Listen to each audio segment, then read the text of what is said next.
That's right. Get ready for the Pagan Friday.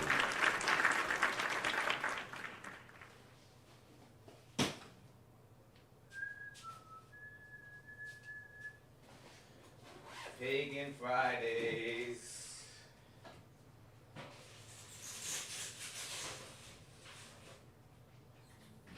Pagan Fridays, guys. Pagan Fridays. Y'all ready for Pagan Friday? Y'all aren't ready for Pagan Friday. We're gonna be talking about some bullshit today. Y'all are gonna be like, oh hell no. Today y'all are gonna be like, oh hell no, drop scary, bro. For real. Drop scary, bro. Jenna the worshiper says my job is serving the Lord. Whatever that means. Sounds like slavery, Jenna. I don't know. Are you a slave? There's a religion for that. Why does my shit look weird? Does the camera look weird to y'all? Or am I tripping? What's wrong with this thing?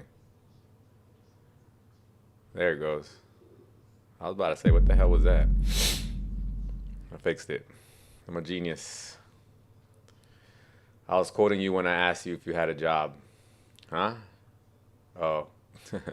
That's funny.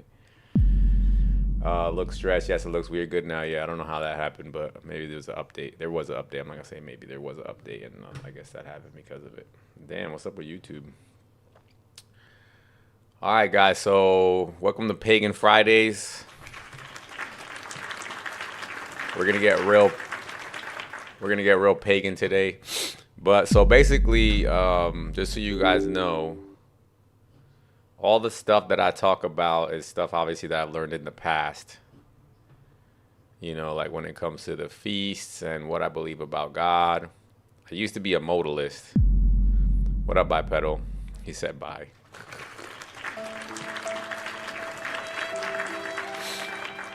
Damn, bro, you guys got my top guys. My top guys are saying bye now because of Gnostic Friday. Oh well, it is what it is. You win some, you lose some, right, guys? Should we cancel the stream? Yeah. Look, this is what it is, guys. I don't, you know, I'm a free thinker, so I'm not holding to. I don't hold to anything, and this is why I do it. This is why I don't hold to anything, because I just like to think what I like to think, and I like to explore ideas. How is praying on Friday pagan? No, Armand, I'm not talking about praying on Fridays pagan. I'm saying that today we're going to talk about the Gnostic things in the Bible. That's what I'm saying. Okay, so Muslims, if you want to know some juicy secrets in the Bible, today's the day for you. I'm gonna give you some ammo. You guys might enjoy it. I don't know. Let me finish setting up the stream real quick, guys. Tap the screen, guys, if you don't mind. Today we're gonna talk about where did we come from. You get what I'm saying? Where did we come from? What are we doing on this planet? That's what we're gonna be talking about. Okay. We're gonna talk about, is God evil potentially? Dun dun dun. ZNFJK says scary slept with. That's crazy, bro. Can you stop saying crazy stuff? Armand, I think you particulars, you should come up. I think you would enjoy this episode because we're gonna hear some things that answer some unsatisfactory questions that sometimes Christians have. What's up, David? Assalamu alaikum. How are you, brother? I'm good. How you doing? Very well, thank you. Alhamdulillah. Did you want to talk about something, brother, or do you want to just... What you thinking? I want to know your best argument against Islam. Assalamu alaikum. My best argument against Islam is that it's plagiarized. It's basically... We could put it like it's another form of Gnostic text. Just put it that way. It's just another heresy, huh? Okay. Could you give me the actual reason why you think Islam is false? I'm telling you, that's why. It seems to me that it's just plagiarism. You're asking what denomination he is. What's your denomination, bro? I don't hold to a denomination. I just believe, this is what I believe, that Jesus was a Is real he, is he, is he, is he not a Christian? Are you a Christian or I'm a Christian. I'm a Christian. Dun, okay? dun, dun. Say Jesus is Lord. Jesus is Lord. So look, Okay. so Jesus came, right? He came from heaven, all right, to give us the secret wisdom to go back Okay. to heaven. But you know how he had to die in order to make that happen. If that's why I believe But Islam is when false. Because but you do realize that in your paradigm, because I actually was a Christian before, okay, that we're not gonna go to heaven. Where we're gonna go is the new earth. yeah, you could. I'll grant you that. I'll grant you that. But Yeah, that's you will still grant me that's that. I will. But that's still Yo, heaven. that's a W, David. That's a W right there. Wait, that's Thank still you, bro. heaven. You know Yeah, what but the you new said earth up is, right? there. You said up there. Okay, I will grant you that. But do you know what the new heaven is? Yeah, I know what the new heaven and new earth is. Yes. Okay, and when does the new heaven and the new earth occur? What has to come down? In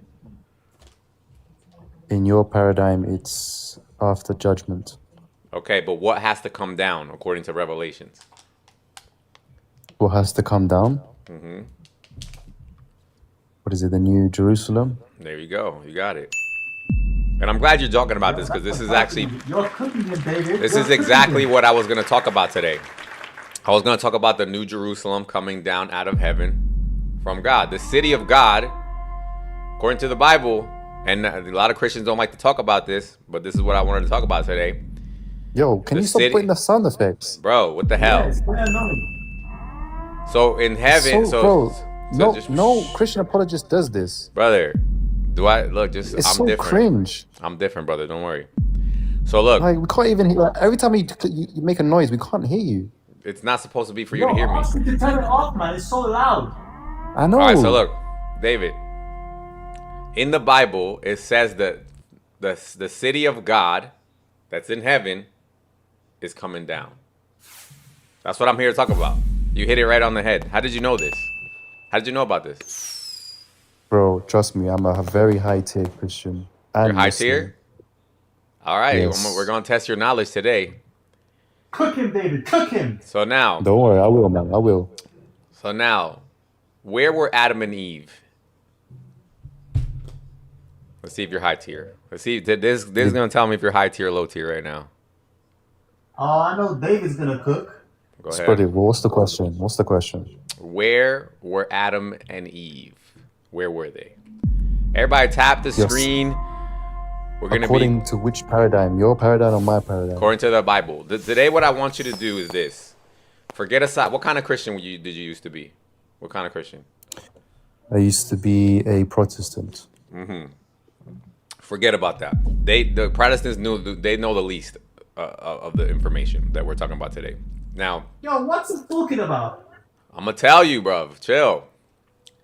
We're just talking about Bible. I don't care because this is the thing. You probably know this a little bit, David.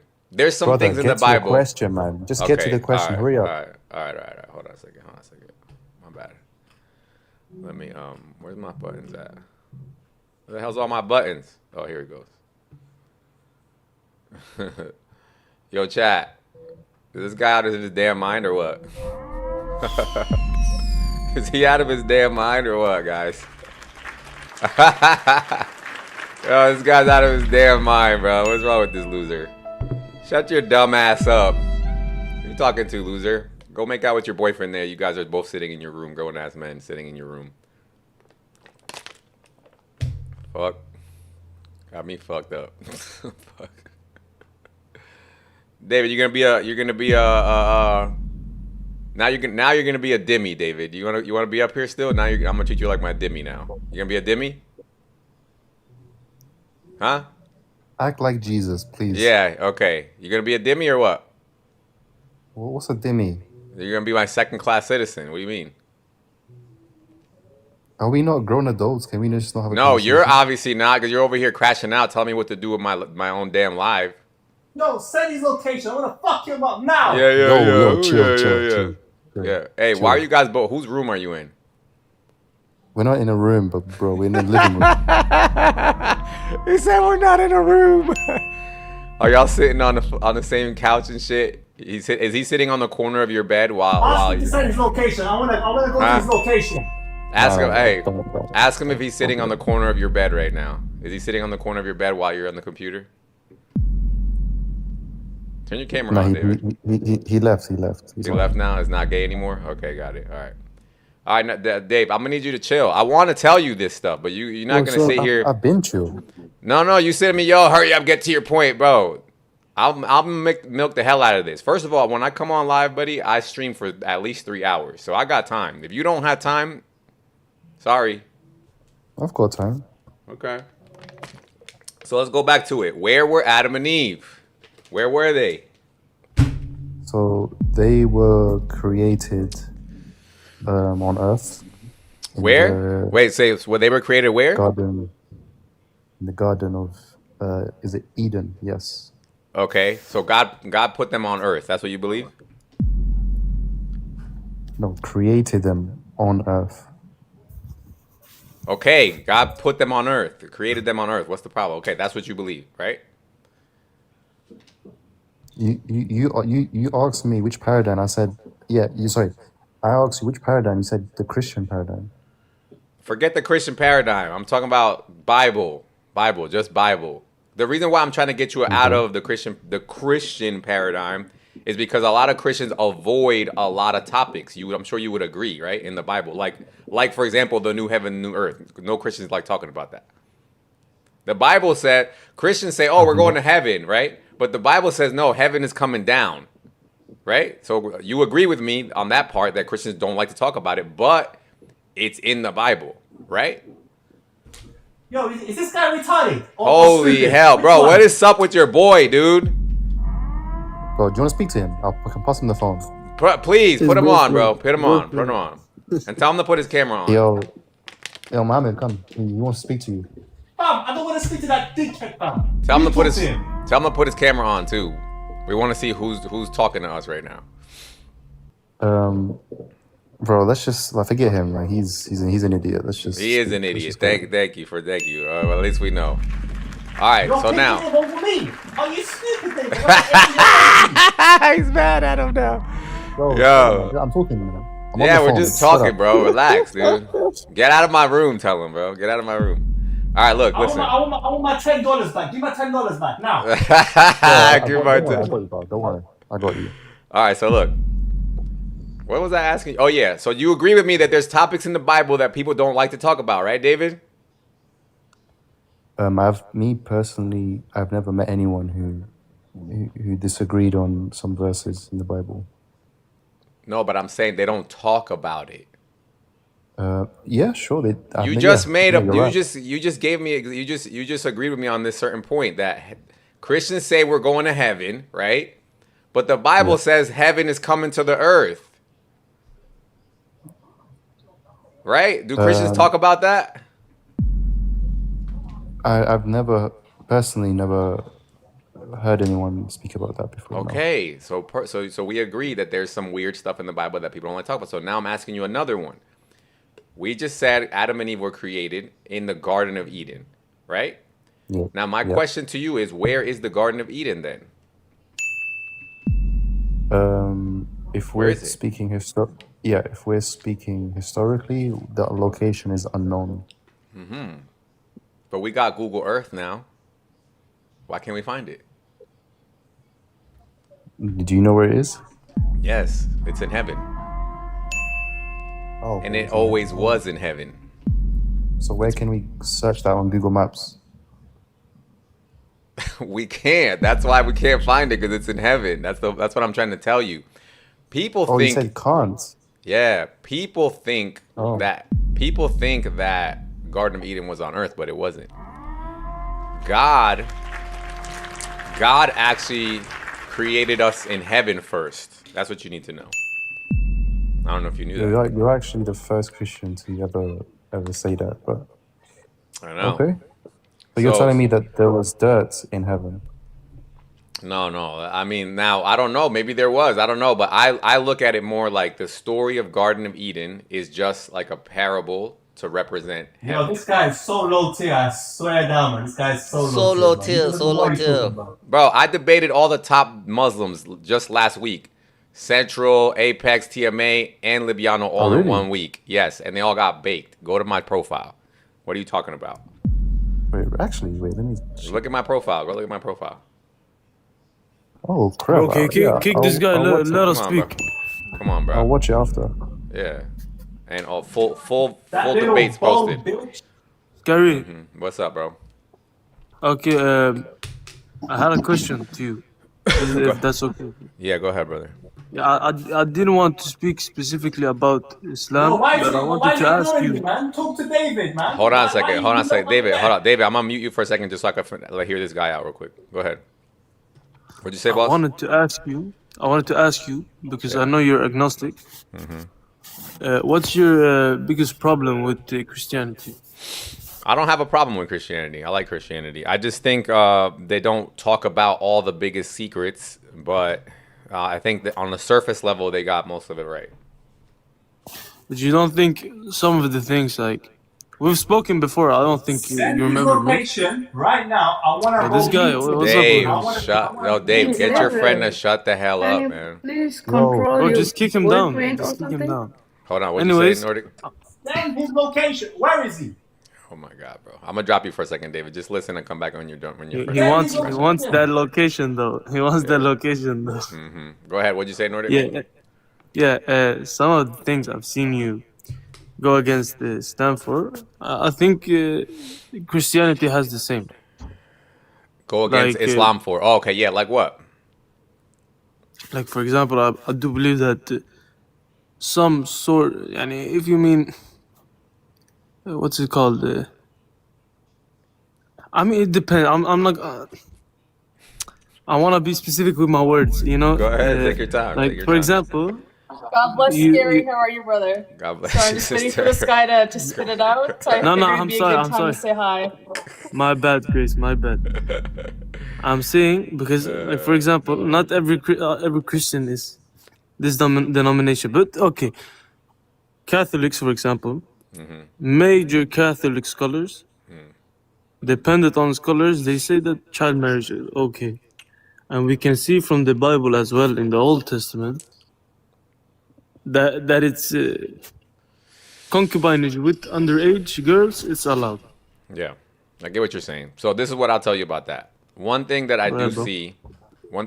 see is that in the Bible, in the Old Testament especially, they did consider basically puberty, some stage of puberty, within some stage of puberty as basically being an adult. Yes. And now obviously that could be young. So when I talk to Jews about this, they pretty much agree that yeah, it was around that time, it was probably around 12 or 13 that you could marry.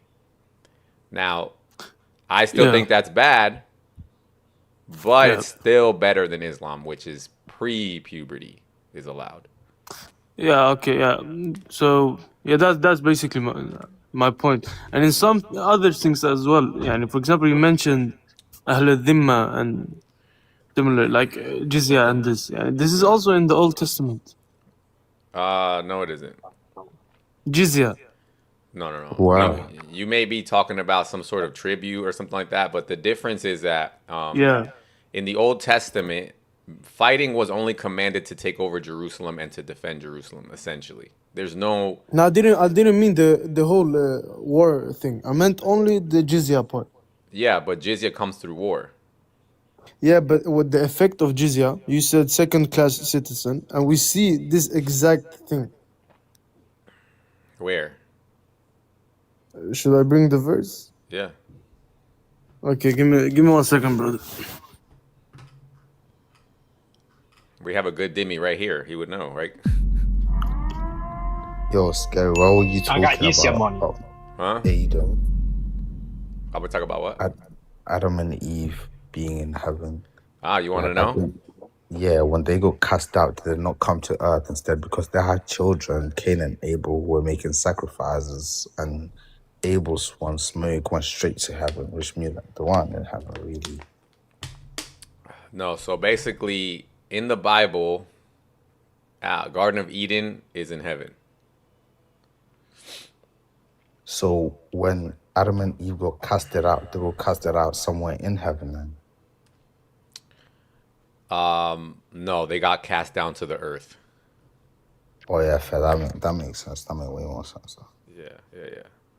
So here, I'll show you some Bible verses here. 1 second. Damn, what is this? Is this it? What's weird about Christianity though? Look Is at it this. that? You remember the tree that was in you remember Yeah, the tree of life. the tree of life? So look at No, Luke there's just 23. something like that. Look at Luke 23:43. Why is my screen blurry? Does it look blurry to you guys? Am I tripping? Nah, it's alright. This part, the source. I found the verse No, after it's you're not done blurry. with the brother. I It's found the not verse. blurry? Okay, cool. All right, hold on. But let me just show two verses real quick according to my topic. So look, Jesus answered him, "Truly today you will be with me in paradise." This is the guy that was on the cross next to Jesus, right? And when he says today you'll be with me in paradise, we all know that that means somewhere in heaven. But then when you read in Revelations, whoever has ears, let him hear what the Spirit says to the churches, to the one who is victorious. I will give the right to eat from the tree of life, which is in paradise. You understand? So basically telling him to take him to the Garden of Eden. Yes, exactly.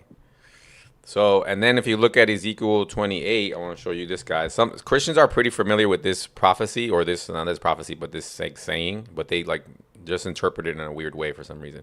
So this is a prophecy against King of Tyre. The word of the Lord came to me, son of man, say to the ruler of Tyre, this is what the sovereign Lord says. In your pride, in your heart, you said, I am a God.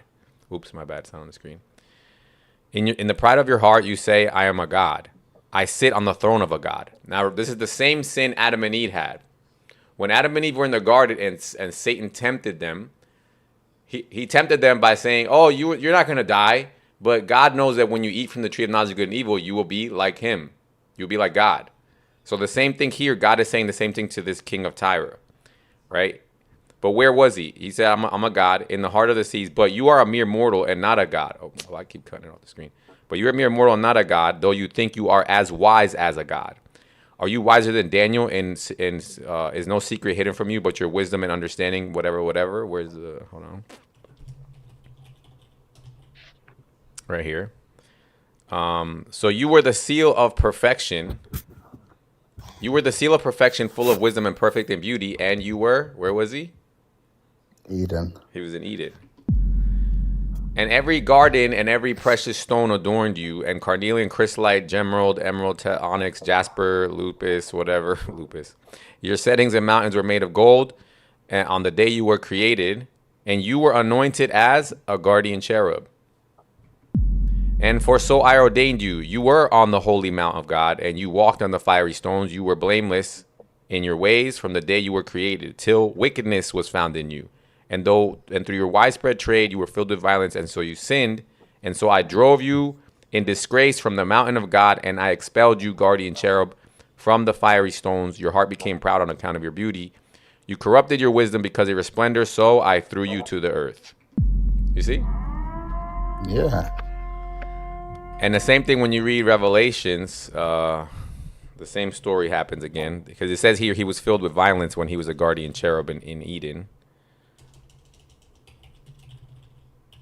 And the same I'm thing trying to happened. understand your issue with the concept though, like that he was sent to earth.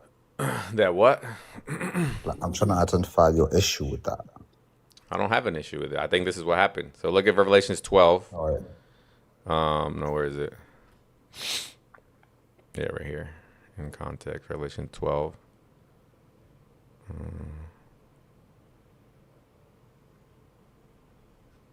So Revelations 12:7. Then war broke out in heaven. Whoops. Then war broke out in heaven, and his angels fought against the dragon, and the dragon and his angels fought back. But when he was not strong enough, and they lost their place in heaven, the great dragon was hurled down, the ancient serpent called the devil, or Satan, who leads the whole world astray. He was hurled to the earth, and his angels with him.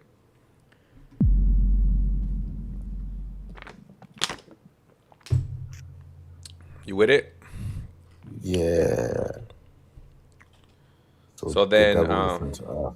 yeah. So then, where's my phone at, bro? I lost my phone. More rejoicing. Where's that verse with more rejoicing? Why is everybody quiet? All right, here. Here we go. Luke 15. I'm trying to read this shit. I'm trying to read. So if you look at Jesus, this is why he says here in Luke. We all know Jesus came from heaven, right?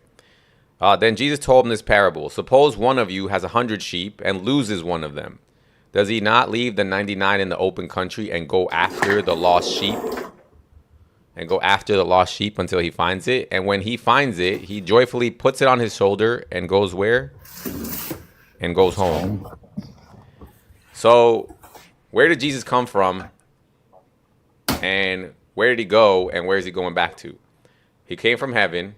He found his lost sheep. He puts it on his shoulder and he takes it home. We are his lost sheep, basically. We are his lost sheep. So this earth is where we're lost at. We weren't supposed to be here in the first place.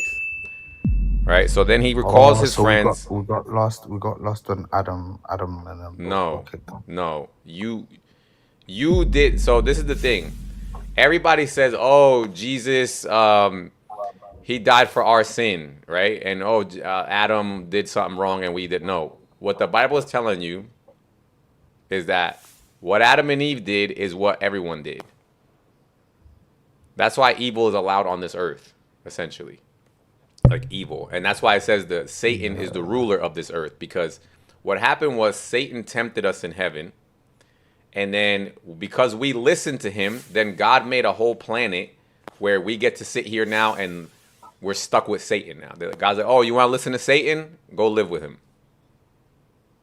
You get it? Yeah, and Jesus saves us, right? And Jesus saves us, yeah. So there's a story about this when you read in, here we go, hold on. Unintentional, no, it's called City of Refuge.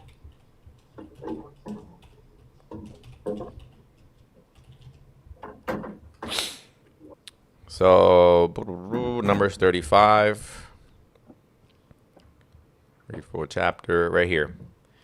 6 of the towns you are to give the Levites will be cities of refuge to which a person who has killed someone may flee.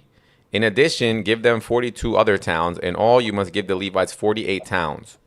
Now, these are towns for what's considered an unintentional murderer. So you murdered somebody by mistake. You didn't mean to. Okay? So, the towns which you give to the Levites, the land that the Israelites possess, are to be given in proportion to the inheritance of each tribe. Take many towns from a tribe that has as many, but few from the one that has few. Then the Lord said to Moses, speak to the Israelites and say to them, when you cross the Jordan in Canaan, select some towns to be your cities of refuge, to which a person who has killed someone accidentally may flee. They will be places of refuge from the avenger, so that anyone accused of murder may not die before they stand trial before the assembly. These 6 towns will be given you to cities of refuge. Now, I want you to look at this part here. Hold on. So look. So when you go to this city of refuge, it says, the assembly must protect the one accused of murder from the avenger of blood and send the accused back to the city of refuge to which they fled. The accused must stay there until what? You see this? Death of the high priest. The death of the high priest. So who's the high priest in the New Testament?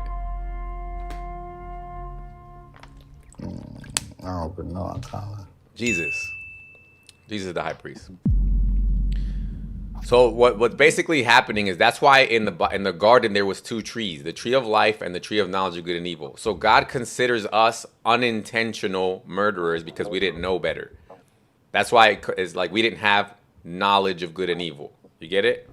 And so instead of just wiping us out of existence when we were in heaven, he just brought us to the earth to basically give us a second chance. And then through the death of the high priest, we get to go back. You get it? But that just make the Bible make more sense, to be honest with you. Yeah. Bro, can we go back to? Yeah, I could go back to Bobros this thing. What's up? Thank you. Yeah, the verse is Deuteronomy, chapter 20, verse 11.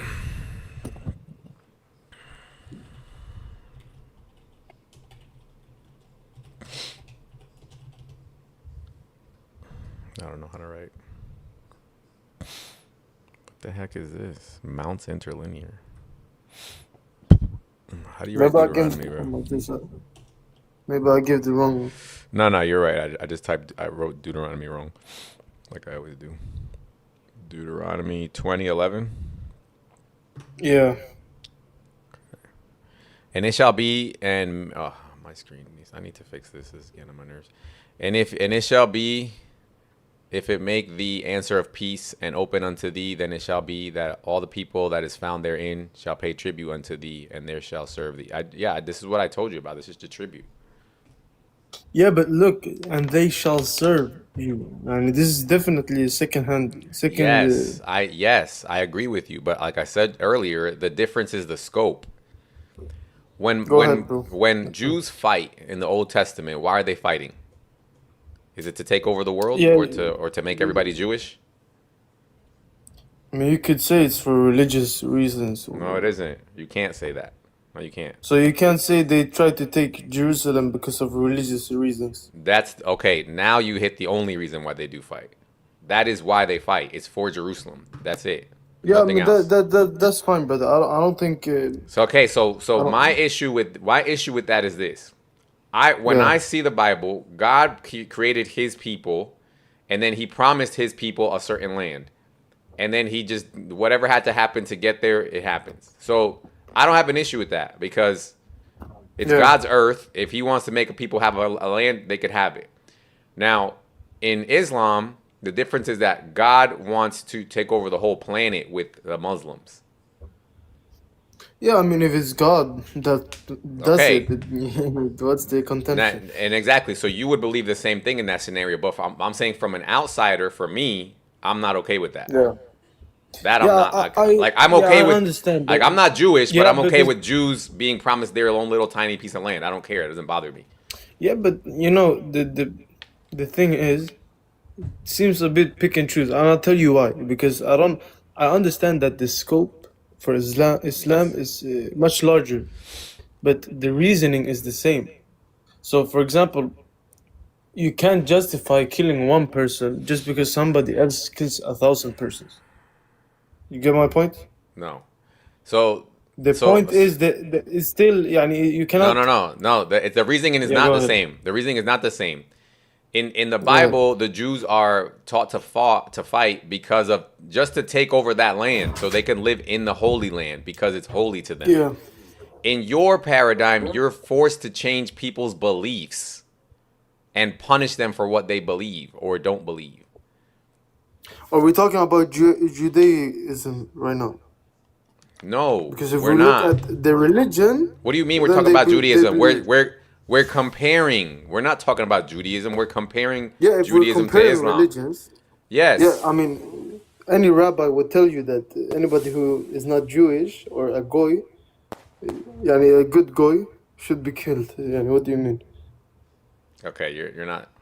They don't say that. What are you talking about? I swear they do, brother.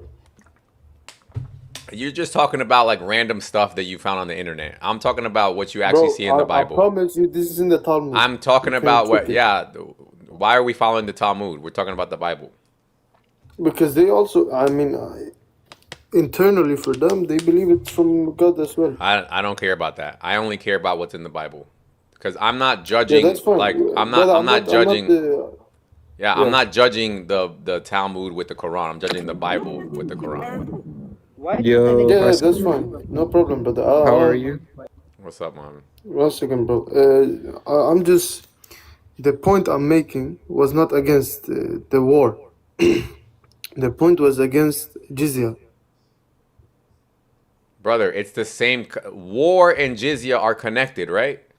Yeah, but specifically jizya now. What is the effect of jizya? Not what happens before, so that we I can don't have care jizya. about the effect of jizya. Like you want to tell me the benefits of jizya, right? Why would I want? No. So, and essentially what you're saying is, oh, let me conquer you so that I can give you benefits. Is that what you're saying? No, No, thanks. no, brother, no. Then The how point else I are you was gonna get making- jizya? Brother, can I speak? The point I was making in the beginning was not an argument Brother, let me ask you like a that. question It was now. Let me ask you a question. no. Your God, Can I no, hold finish on. and No, then because you now you're can? getting on my nerves. Yeah. Your God, Oh when my you go to God. heaven, where is he getting the 72 virgins from for you? He creates them. I don't know. No. He gets 2 that he creates and 70 out of hell. Okay, brother. That's not the point. Does that not sound sick to you? That your God plans on No. taking people out of hell and tormenting them by making you grape them for the rest of But eternity? why are you being rude now? What do you mean, why I am I thought being we were having a rude? good. Why? What is that? Yeah. I hope people know. Does everybody know that in Islam, the Muslim God takes you out of hell if you're a woman and brings you to heaven to get raped by Muslim men for the rest of Yeah, life? I doubt that though. I don't think that's true. What do you mean you doubt that? You want to see it? Yeah. Go Where's ahead, my but phone can at? you answer my question first? Bro, where's my phone at? Can you answer my question first, though? What's your question? What's your question? My question was because the point I was bringing is that you're not consistent with the Quran and the Bible, and you were speaking about jizya. Now, the Bro, Bible Nordic, also has I'm jizya. not going to explain Bro, oh this my God. again. I'm going to say this one more time, and if you keep repeating yourself, I'm done having this conversation. Yeah, The okay, bring your scope, proof. the scope is what makes a difference to me. The scope of it. Yeah, okay, that's fine. Bible's scope is limited. Very, very, Yeah, yeah. very limited. One piece of land, if you leave them alone, they don't bother you. Okay. Islam has been commanded to bother the whole world for the rest of eternity. Yeah, no problem. So can you bring the proof now? Of what? What you just said. Which part? This part or the Houris? The Houris. Let me find my phone. 1 second.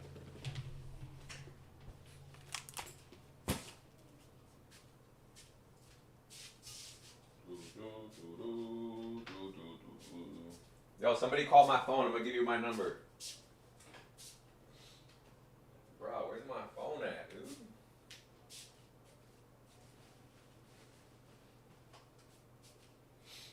Guys, I'm gonna put my phone in the comment section. Call it. Scary. Yo. What was that? Can I have the proof for that thing that you were talking about earlier about Yeah, the we're waiting for it, brother. Just Hold give me on, time. boss. Go ahead. Go ahead, Muhammad. What'd you say? The proof for what? of what you were talking about earlier, what you just said? Which part? Which part? I don't know which part you're talking about.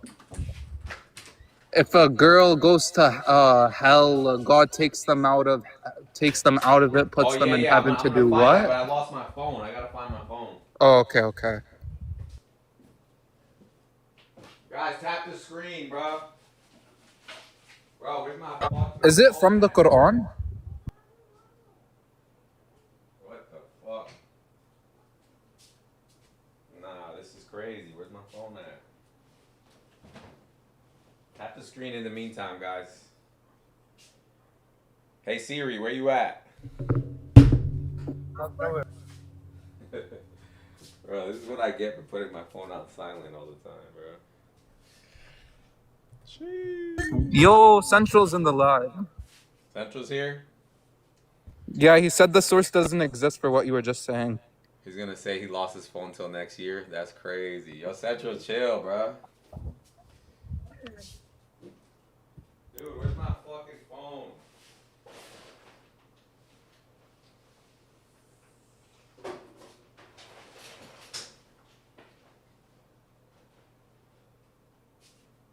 Bro, how do I lose my damn phone on fucking live, bro? This is nuts.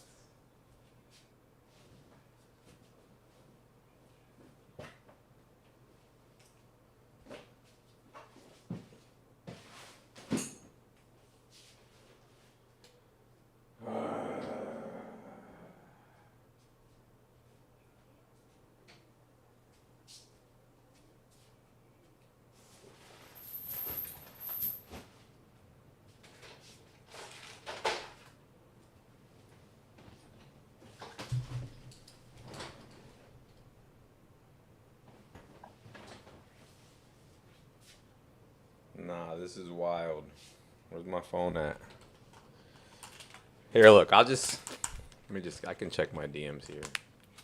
Do a device search from your computer. Yeah, but it's just gonna tell me it's in my house. Cause I was just using it right before the fucking. Wow, as soon as Here, I'm just gonna pull up my DMs because it's in my DMs. So just hold on a Got put second. on the spot right now, fam. Oh, Don't worry, don't worry. I'm gonna get it. I'm gonna get it. It's fine. All right, let me just pull it up on my. I just gotta get it from my DMs because somebody sent me this earlier. Hold on a second. I'm at a park right now, scary. I'm just balling out. Chilling, just vaping in front of kids. That's my mom. That's your mom? Weed. Hmm. All right, here we go. I got it. All right, so it is. Let me. Matter of fact, where's this guy at? Let me see.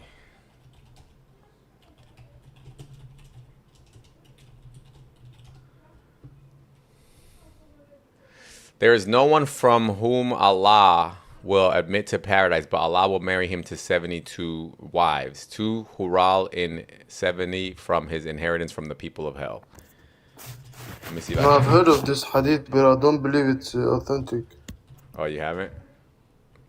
Let me see if it's. Yeah. Let me see if it's on Sunnah.com. Let me pull it up. His source gang. Yep, it's right here. Sunan Ibn Majah 4337. Yeah, no, it's not authentic. Yeah, it is authentic, guys. Let me tell you what. Do you guys Ibn know what? al-Qayyim says it's not. No, And no. Ibn Taymiyyah says it's not. No. Let me tell you something. Doesn't? Okay, bring it up. I promise he's gonna say da'if. I'm gonna show you. I'm gonna show Scary. you. It's authentic. It's authentic, and the only way they come out is Yeah. with a desirable front passage. No, it's fine. It's fine. No, this is the thing that most And Muslims. either way, let's say it's I'm gonna put it on the authentic. screen, It doesn't. Yani, what's the point? I'm gonna put it on the screen. Hold on, relax. All right. So here's the thing. What I want you guys to understand is you guys have to stop using authentic and inauthentic. That's not how this works. There's weak and there's strong. Okay. Now, in the Hadith, weak is still used for evidence. Okay. Not in itself. No. What do you mean not in itself? Only in certain very restricted. Hold on. Let me see if I still have it. circumstances. Let me see if I still have this. Brother, you're not gonna learn me my religion. What do you You mean? don't know I it. understand. Okay, what percentage of don't? daif? You don't. What percentage of daifs can be used for evidence? If you know your The one religion. that is da'if, you can use it if there is no evidence from ijma and so on. All these things we use for evidence, if there cannot be brought from that, we can bring it from da'if hadith. But this hadith contradicts the It's more not how it authentic works. hadith. No, one of your scholars he points out. I forgot. I'm trying to find to see if I still have Okay, it. scroll down just a bit. Hold on. Scroll No, down yeah. just a bit, brother. Hold on. I'm looking for something. Chain. You're not gonna scroll down? Brother, can you calm the fuck down? I'm looking for something.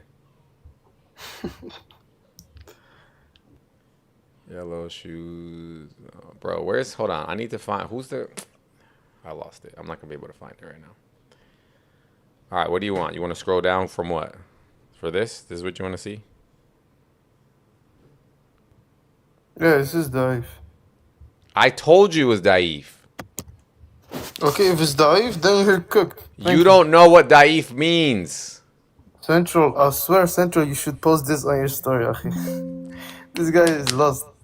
I hope you do, because I'm... You know what? Where's... I need to find the guy who brought this to me one Central, time. please tell me you clipped this, akhi. Where's... You see this guy? Kadhab. If you didn't clip it, it's gonna be on my YouTube, so you could just pull it up. I need to find the where's Phonics when I need him, bro. Listen, somebody- we can speak some other time, but I really have to go, brother. Can somebody tag Phonics, please? You have a good day, okay? Mm-hmm. Yeah. Where's Phonics at, dude? I need to get that source that shows that. So these guys are actually lying to you guys. I hope you know that. When they tell you, "Oh, daif means we don't use it," that's a damn lie. All of their scholars, when you look at their scholars, they all use weak hadith.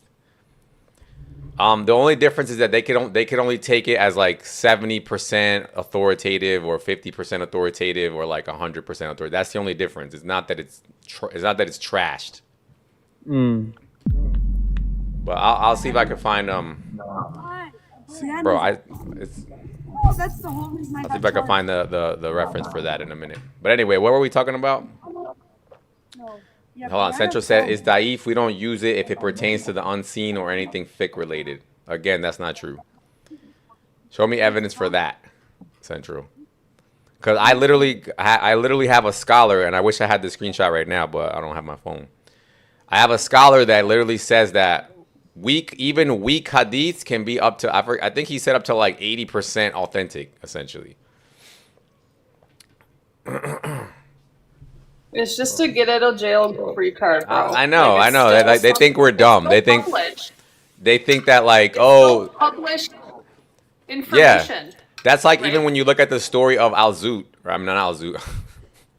I didn't mean to say Al-Zut. I meant to say what's the other one? The demonic recitations, or what are they called? The satanic verses. Satanic verses. All the scholars use the weak hadith to explain what happened on the satanic verses. Why do they do that? Why do they say? Because it aligns with the story. Because it's a perfect. It explains it perfectly.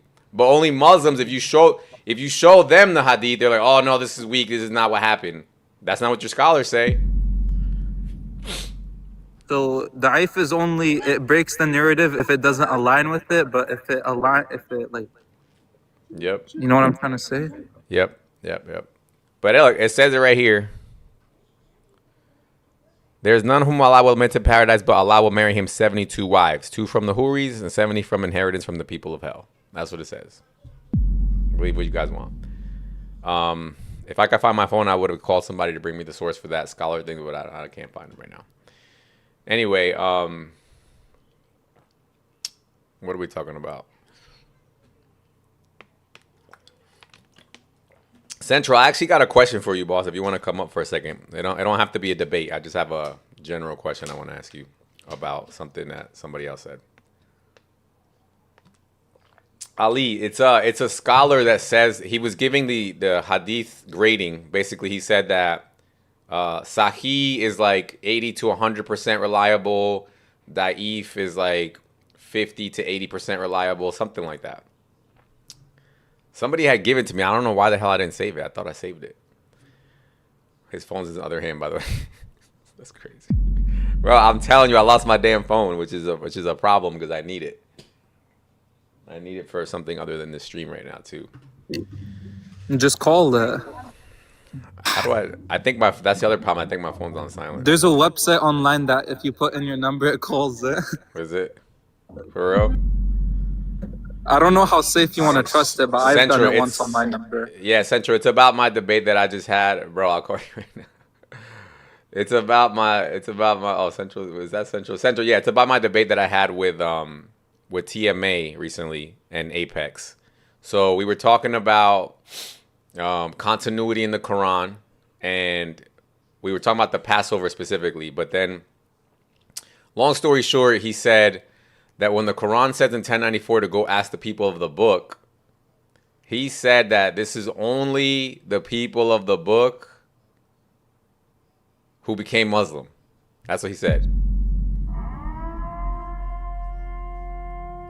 And I want to know what you think about that. ZNFJK, I didn't turn off anything because my phone's in silent all the time. That's the problem. That's the problem putting your phone on silent, guys.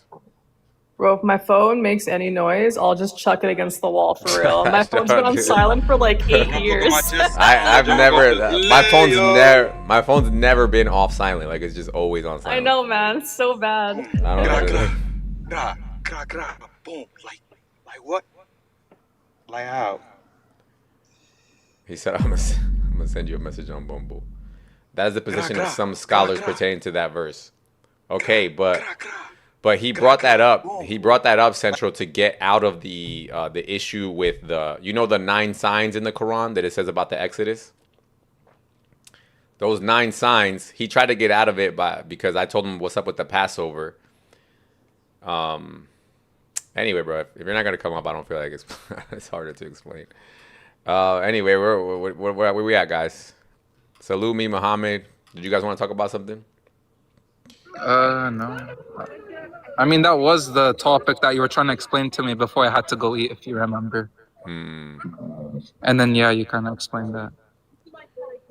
If you're live when I'm home, I'll come up. Okay, cool. Bro, I really am pissed that I don't know where my phone is, dude. It is what it is.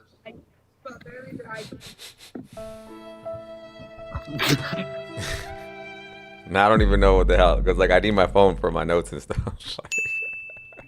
Yeah. Anyway, Grace, what do you think about what we're saying about coming from heaven? Heaven? Uh-huh. Yeah, according to Revelation, heaven is going to come down to earth. It's going to be in the shape of a cube. Yeah. It is. I have no issue with that. Heaven is shaped It's as a just we don't cube. talk about it. The thing is, here we don't talk about a lot of things because they just don't develop arguments. You know? They don't help any conversations, you mean? Yeah. Yeah, I can see that. But I also think it's because it kind of like, because it looks like to me like we're supposed to be living on earth forever, not in heaven. And I think that kind of goes against the standard narrative a little bit. Well, it's described as a different kind of realm. Like it's not really earth. So it'll be like heaven, like it'll still be heaven, but just on earth. Sort of, yeah. Yeah. Okay, all right, I'm cool. It's hard to describe. You have to read it. Yeah, no, I've read it. That's what I'm Yeah. saying. Plus, a lot of my family used to be they still are Jehovah's Witness, and so they love that type of stuff because they think we're gonna resurrect and live on Earth forever. Yeah, which I could kind of JW, hey? JW, yeah. I grew up in JW. Did you ever read the scriptures? I did, yeah. No, my family's heavy JW, like heavy, like my whole dad's side is JW. So what to you is like, this is not something I want to be a part of? Where they lost me at is with their elders. So they considered a certain group of people like anointed by God to lead the church. But the problem is that like you do have to be like considered a pious person within the congregation, but at the end of the day, it comes down to like you yourself standing up and saying like, oh, I got a vision that I'm one of the chosen. And then like, you know what I mean? They just,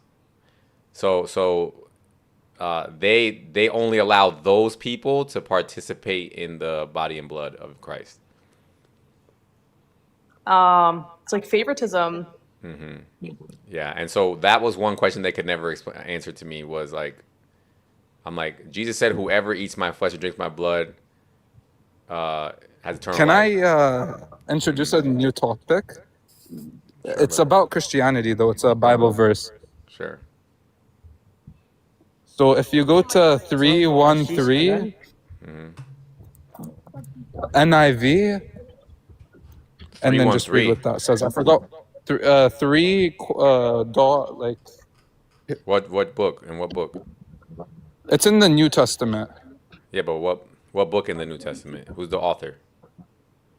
Here, let me go pull it back up. Muslims are like, he's anonymous. Mama, can you just go on mute, bro? This guy's at a playground getting high. How weird is that? With kids. So weird. No, but he's chill What do you though. mean? We're all of He's a age. chill guy. What do you mean He's a of chill guy. age? He's a chill guy though. He's We're all he's like of age. We don't need you talking about the Bible when you're high at a playground. Okay, then we'll just chill out. No, he's cool. You can ask Muhammad. You can ask Grace. I give him a little leeway because he's inquiring. So he's got an open mind, and I've been talking to him for a little while. Yeah, he's gonna revert back to Maronite Catholicism, inshallah. Yeah, we'll see. I put it in the chat. You put in the chat Galatians 3:13. Oh, this is actually okay. Let me see.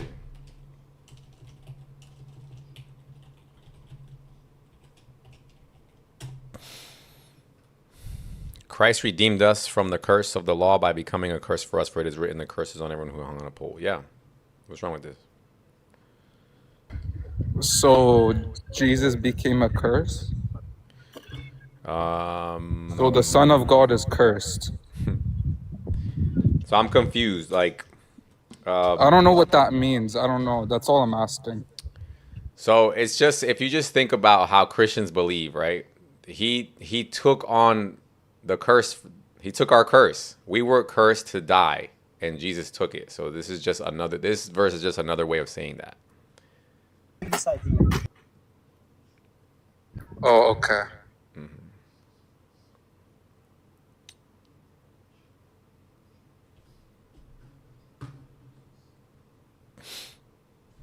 Yo, Yo. good Ennis. Yeah, Doing well that. said. We're all cursed to die. It's all inevitable that we're going to end up being dead and God bless grace. And Jesus takes on that curse for us, right? And then he heals us from that curse because it is written in the Old Testament that curses everyone who doesn't do everything that the law Written in the does. law. Yep. Yeah. Yeah. Not this fucking game. Wait, what? Another person I asked explained it to me the same way you guys did. Yeah, that's all it is. It's just that Muslims like to read stuff like this and they just try to bastardize it. And they're like, oh my God, your God is cursed. Like, oh shit. Like, you know, like, he took our curse. That's it. It's beautiful. We're saying the same shit. It's actually a nice thing. I think there's a lady in like the background of his thing, Muhammad. Yeah. It's She probably just a little. explained to me the same thing. It's probably a little. I asked her the same question. Dude, Ennis, I lost my damn phone and now I can't think straight. I don't even know what I'm doing anymore. You lost your phone during the live stream? No, I thought I had it before I came on the live stream, but then I didn't. And then when I checked for it, I don't know where it is now. And I've looked everywhere. And I'm definitely gonna need And it imagine today. losing your phone, man. Like, I get a panic attack when I don't feel my phone in my pocket, bro. That's what I'm saying. How often dude. does this happen? Scary. So I might have a solution depending on. No, this never happens. This problem. never Okay. this never ever happens. And the thing is that I put it on silent. That's the other problem.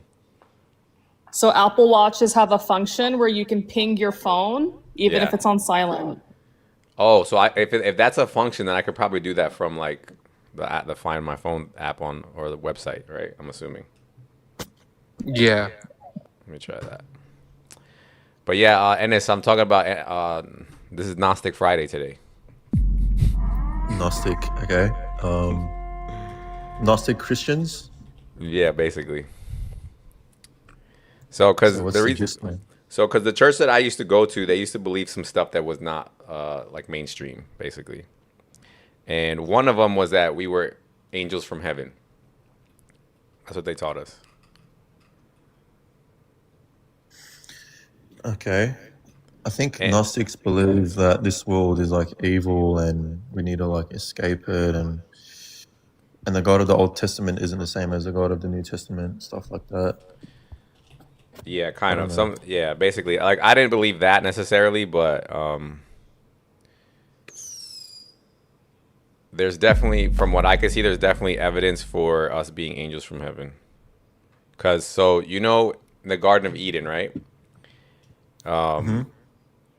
It says Adam and Eve were there and they were cast out. They were cast out of it, but like we can't find it anywhere. But there's supposed to be a tree with a flaming sword somewhere, and we can't find it for some reason. Oh, I could do this. Play a sound. Live. Yeah, but then when you look at in Revelations, the tree of life is in heaven right now.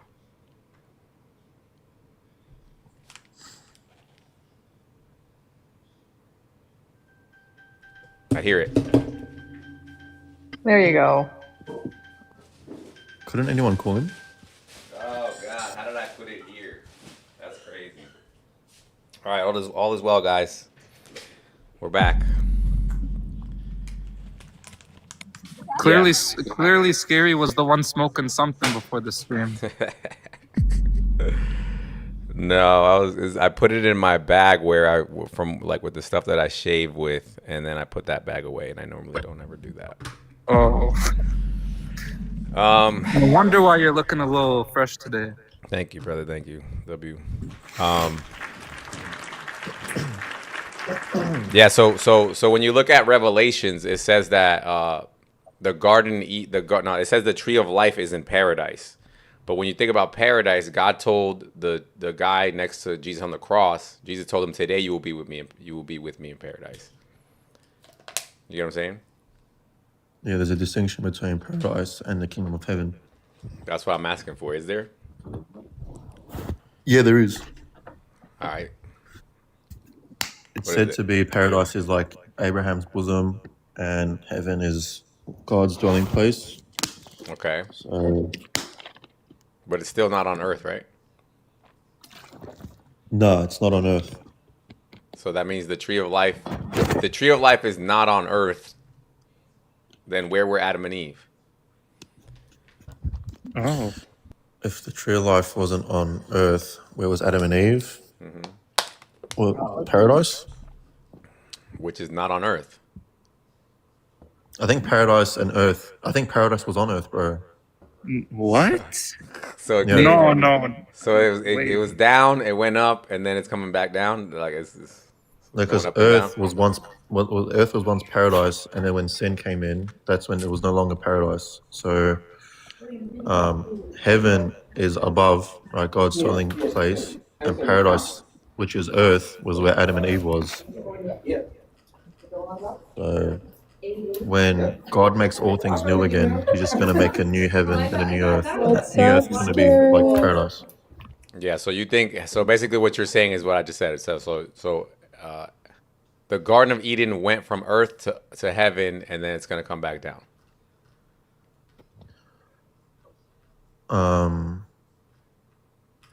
There's actually different interpretations. Like I've heard that we are on the Garden of Eden. Like this earth is the Garden of Eden, and you actually can find it in the Middle East somewhere. Right. That's And that's the one I used to hear growing up. Yeah. And I heard like the Tree of Life is actually in the North Pole, and it's just and there's a reason why we can't go there because it's like getting guarded. That's quite silly, right there. So here, when I get mine from here, from when you go to Ezekiel, I don't think Adam was ever in heaven. he was. Well, I think he Genesis. was. To me, heaven, Garden of Eden is basically just describing heaven or like paradise in heaven. So look at this Ezekiel thing. So, moreover, the word of the Lord came to me concerning. Oh, I hate this screen. The word of the Lord came to me concerning the Son of Man. Rise a lamentation over the king of Tyre, and say to him, Thus says your Lord God, you were the signet of perfection, full of wisdom and perfect in beauty, and you were in Eden, the garden of God. This random guy, this random dude, king of Tyre. Right. Yeah, Tyre was in the Garden of God. Okay. Yeah, and then it says, every precious stone was covering you. Sardius, topaz, diamond, beryl, onyx, jasper, sapphire, emerald, carbuncle, and crafted gold were your settings and were your engravings. On the day you were created, they were prepared. You were anointed a guardian cherub.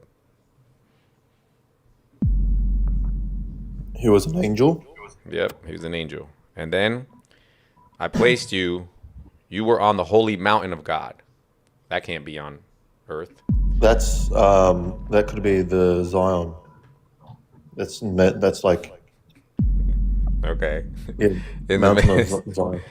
In the midst of the stones, you on the fire you walked. You were blameless in your ways from the day you were created, till righteousness was found in you. In the abundance of your trade, you were filled with violence in your midst, and you sinned. So I cast you as a profane thing from the mountain of God, and I destroyed you, O guardian cherub, from the midst of the stones of the fire. Your heart was proud because of your beauty. Your corruption was you corrupted your wisdom for the sake of your splendor, and I cast you to the ground. Cast you to the ground, meaning they were up in heaven. Right. And this matches exactly Revelations, that there was violence in heaven, and they were cast out. Right, when it says That there was could just war in heaven. be like a metaphor of just like casting you to the ground is like you're now dead. No, like when you go to the ground, like when God told Adam, to the dust I made you, to the dust you should return. Yeah. He's going to the ground, so meaning like he's gonna die. So that could just mean like he's gonna die. Yeah, I could mean that. But so what I'm saying is like, when you read Revelations 12, it says there that there was a war in heaven, and that there were angels that fought in that war, and that those angels got sent to the earth. You know that verse, right? I'm assuming. The war in heaven, no, I actually don't know. Yeah, so here, I'll pull it up. I heard like that Lucifer stuff going to war against God isn't like biblical. It's more like a tradition thing. It's in the Bible. All right, let's see it. Right here, Revelations 12. Why can't I? Oh, it's got to be NIV.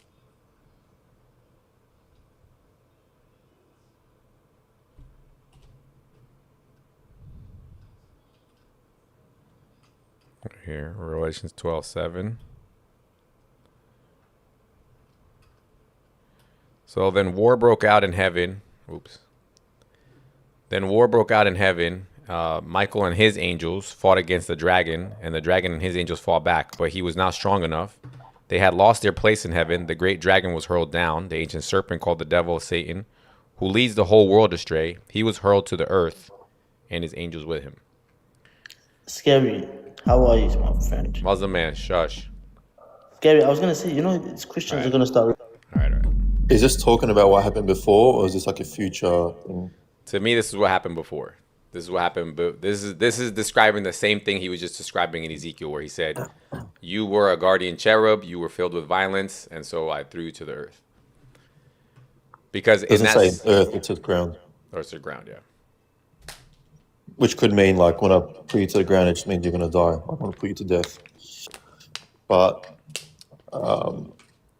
so heaven is obviously God's dwelling place, and His angels are there. So it makes sense for angels to be casted to the earth because they're going from heaven to earth. So, like for us, Jesus says in Luke that the heaven is actually not a physical place. It's not like something to be observed and seen. Do you know that verse? Say that again. Like the kingdom of heaven isn't something to be observed or seen. It's in you. Like heaven is a state of, it's like a state of presence. Who says that? Jesus. See, so we're not going to heaven? Like heaven is like, it's where God is, obviously. And I'm yet to still trying to figure this out, whether like it's an actual physical place or rather it's like a feeling, like a feeling inside you. Really? That heaven is just a state of feeling, like a conscious. So look, let me show you this here. So it says, this is Jesus talking. He says, so he told them this parable. What man of you, having 100 sheep, if he lost one of them, does he not leave the 99 in the open country and go after the one that is lost until he finds it? And when he has found it, he lays it on his shoulders, rejoicing. And when he comes home, he calls together his friend and his neighbor, saying to them, rejoice with me, for I have found my lost sheep that was lost. So I tell you, there will be more rejoicing in heaven over one sinner who repents than over 99 righteous persons who do not need repentance. So if you were to put everything in this parable into reality, who would be the man that left the 99 sheep in the open country to come look for the lost and put them on his shoulder? Jesus. It would be Jesus. But where did Jesus come from? Heaven. He came from heaven. So he basically was saying, I came to earth to find those who got lost and put them on my shoulder and bring them back. Yeah, and the people or those who are rejoicing in heaven are like the angels and the angels who didn't sin in the first place. Yeah. Who didn't get lost. Yeah. Yeah. Do you know that verse that I'm talking about? Like that the kingdom of heaven is within you? Yeah, for sure. Yeah. Like how do you interpret that? So I would say the same thing you just said. So I do believe in some instances that maybe heaven is a frequency that you can reach. You get what I'm saying? Like a certain mindset, a certain, a certain disposition that you could have essentially to act a certain way and to feel a certain way. And you know what I'm saying? To bring about certain actions. I do agree with that. But then I do think that if you are in alignment with that you do get to go to a place that's actually heaven. Because Christ does say it's not something to be seen. And maybe I feel like we're not going to see it with our eyes, but rather we're going to see it with the eyes of our hearts. Paul says that we, like, our hearts have But eyes Paul, and that need to be open. but Paul was taken to heaven. He said he went to heaven out of his body, basically. Yeah, the third heaven, I believe. Mm-hmm. Yeah. So Paul is basically like the Holy Spirit, basically, like, you know, he went to heaven as well, basically. I don't know how that correlates. What are you talking about? Scary, you know, Scary is gonna become a pastor soon. I swear down, Scary. I can tell Scary is gonna become a pastor. he said so that makes Paul a Holy Spirit. What are you talking about? Hey, Scary, do you want to become a pastor soon? Mm-mm. I used to be close to a pastor already. I used to give sermons to the congregation. I got a pastor link, basically. You got a pastor link? You got the plug for the pastor hookup? Of course. I'm good, but I don't want to be So a pastor. if you want, I can hook you up with him, and then obviously he'll give you like the qualifications you need to become a pastor. Do you want to? I'm good, brother. No. Why not? He's going to be an imam. Yeah, I want You to wanna be an be imam. You got an You wanna imam be plug imam? too? Yeah. I got a mom plug as well, brother. If You got that? Yeah. All right. That's it. Okay, so hook it up. don't worry, we're gonna teach you the Quran properly. Don't worry.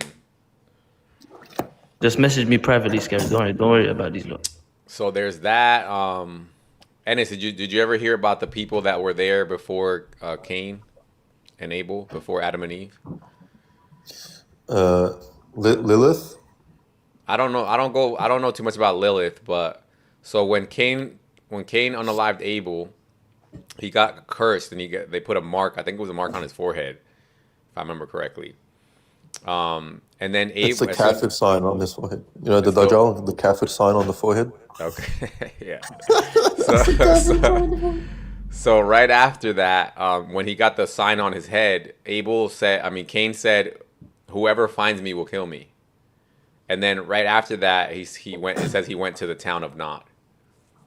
So there was already a town, and he was worried about other people finding him. Which, if you just look at it at face value, you would have thought that there was only his dad and his mom there. And you get what I'm saying? Yeah, Adam and Eve. Adam and Eve, yeah.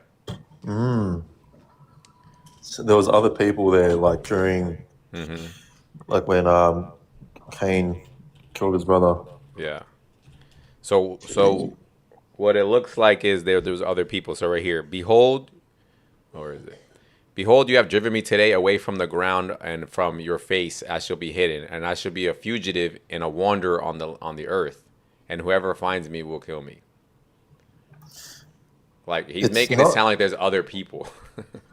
I mean, not necessarily. Like it could be talking like a future tense because like people back then lived till 150 or even no more. It was like 600. So by the time like Cain would have died by old age, there would have been like so many people populated already. So eventually he would have got unalived by someone. Yeah, but look at this. And the Lord put the mark on Cain. Oh, where am I? And the Lord put the mark on Cain, and lest any who found him should attack him, like at that moment. And then Cain went away from the presence of the Lord and settled in the land of Nod, east of Eden. Right? And who's his wife?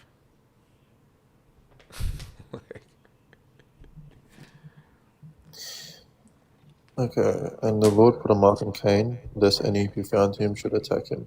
I mean, it doesn't mean it's like straight away. It's not like, you know, that present moment. Like, for example, when God said to Adam that today you will die, like he didn't actually die that day. Like, who was his wife then? Then Cain went away from the presence of the Lord and settled in the land of Nod. Where does it say that? Oh, right there. Cain knew his wife.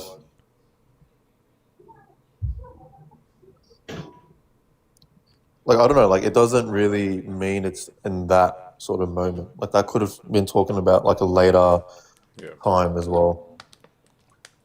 I get what you're saying, but so to me, the reason why I like this explanation is because if you just look at, like, what most scientists believe, that there was people that were way longer than 6,000 years ago, right? Yeah. So what they used to tell us in our church was that basically the people that existed before Adam and Eve were just not the ones who didn't have the spirit of God blown into them, essentially. So they were just more like animals, in a sense. But who created them? God did. But God didn't blow His Spirit into those people. Yeah, basically, yeah. And so they used to say, like, that's why when you look at, like, for all, like, millions and millions of years that these, like, Homo erectus or whatever used to live, they never got anything done. It was just very primitive, like fire and a wheel. But then as soon as God blew His Spirit into people, then in a very short amount of time, we've done, like, massive amount of, like technological advancements and stuff like that. I heard that it went too far to the point where, like, before Noah's flood, there was like full and advanced civilizations, and I think after the flood, it all just got destroyed. I don't know if you. Yeah, no, I agree. Gnostics believe about that. Yeah, I agree. I mean, there's a lot of stuff like that, but that still all would have been after Adam and Eve. Yeah. Gnostic, hey. You know the root word for Gnostic? Like what Gnostic means? Like knowledge, right? Yeah. And God told us not to eat from the fruit of knowledge of good and evil. So to me, the way that was explained to me was that was to just show their innocence because they didn't have knowledge of what they were doing. You get what I'm saying? Like they didn't know better. They were ignorant. But the fact that like knowledge is like, do you think knowledge is inherently evil? No, I think knowledge is inherently evil. Not in all cases. Right. But yeah. So because the if you just think about it from a okay, let's just go back to the regular Christian paradigm, right? Adam and Eve didn't have knowledge of good and evil. Now they do. And then when they go back to heaven, quote unquote, they're gonna supposedly human beings are gonna be the rulers now. Like they're gonna be the judges and the kings and queens in heaven. And so they're gonna have a higher position than the regular angels who didn't eat the tree of knowledge of good and evil. And I believe that comes because of the experience that they gained from eating the tree of knowledge of good and evil. You know, when we get into heaven, quote unquote, and we eat from the tree of life, and we're going to live forever. So technically speaking, we're going to eat from both. We're going to have both the tree of knowledge and the tree of life. Yeah. So you're going to be like God. I think First Peter says that we're going to like, I don't know the exact quote, but it says that we are going to have like this. We're going to share the essence of God. Yeah. And the reason why we wouldn't say like the ultimate God, because obviously we never had that shared essence, and we're going to be grafted into that. So technically, like obviously we're not gods, but we're going to share in His essence. Yeah. Yeah, they believe in that. Yeah, my understanding is that the I don't know what you guys call yourselves, but like they call it like Theo something. I forgot what it was called. But basically, yeah, we're gonna have like an essence like God. Yeah, scary. What Sephiroth is? What, Mr. Brown? Sephiroth. Sephiroth? What is that? If you wanna pull it up, put a picture, because you're talking about gnosis, right? Gnosticism, yeah. This is connected to it. All right, I hate when you guys always come up here with like some mysterious shit. So like when I just look at it at face value, right? Just what I feel like Jesus did, without getting too much lost in the weeds, He came to basically say, stop being afraid of dying. I feel like that's what His message was. Because He came down and He basically just came. He just came down to just boss up. Like, you guys are afraid of dying? Like, look at this. Like, And not just die any death, but die like the worst death. Die a horrible death. Yeah, exactly. So, because there's a verse in Hebrews where it says the children share in flesh and blood. What does it say? The children, flesh and blood. Hold on. What is it? Destroy. Fuck. What's the damn verse in here? Hold on, let me just pull it up. Genesis? It's in Hebrews. Hold on. What verse in Hebrews says that Jesus took on flesh like the children to destroy the power of death and their fear of death? It's been a while since I read Hebrews, man. It's really good. Of course, my internet's acting donkey today. Hebrews 12, right? Hebrews 12. Let's pull it up.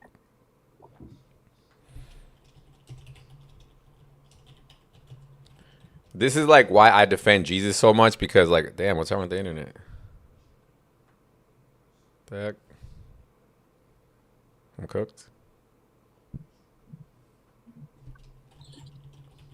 If you can't find the verse, just like search like a paraphrase version of what you think the verse is.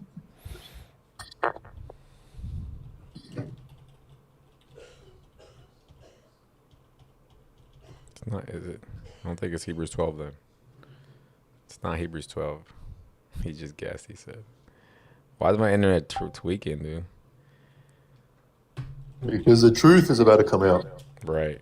What verse in Hebrews says Jesus took on flesh like the children to destroy death? Little Deer says it's 11. Bro, my grok is tweaking.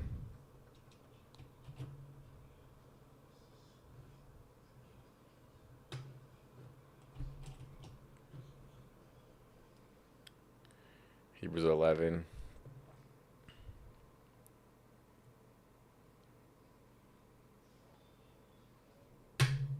Hebrews 2:14.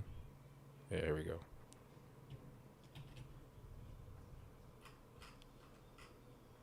Everybody was wrong.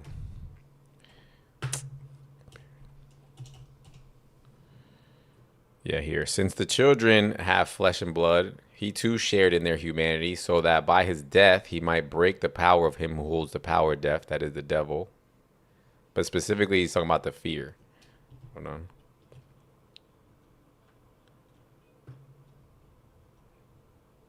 What verse was it again?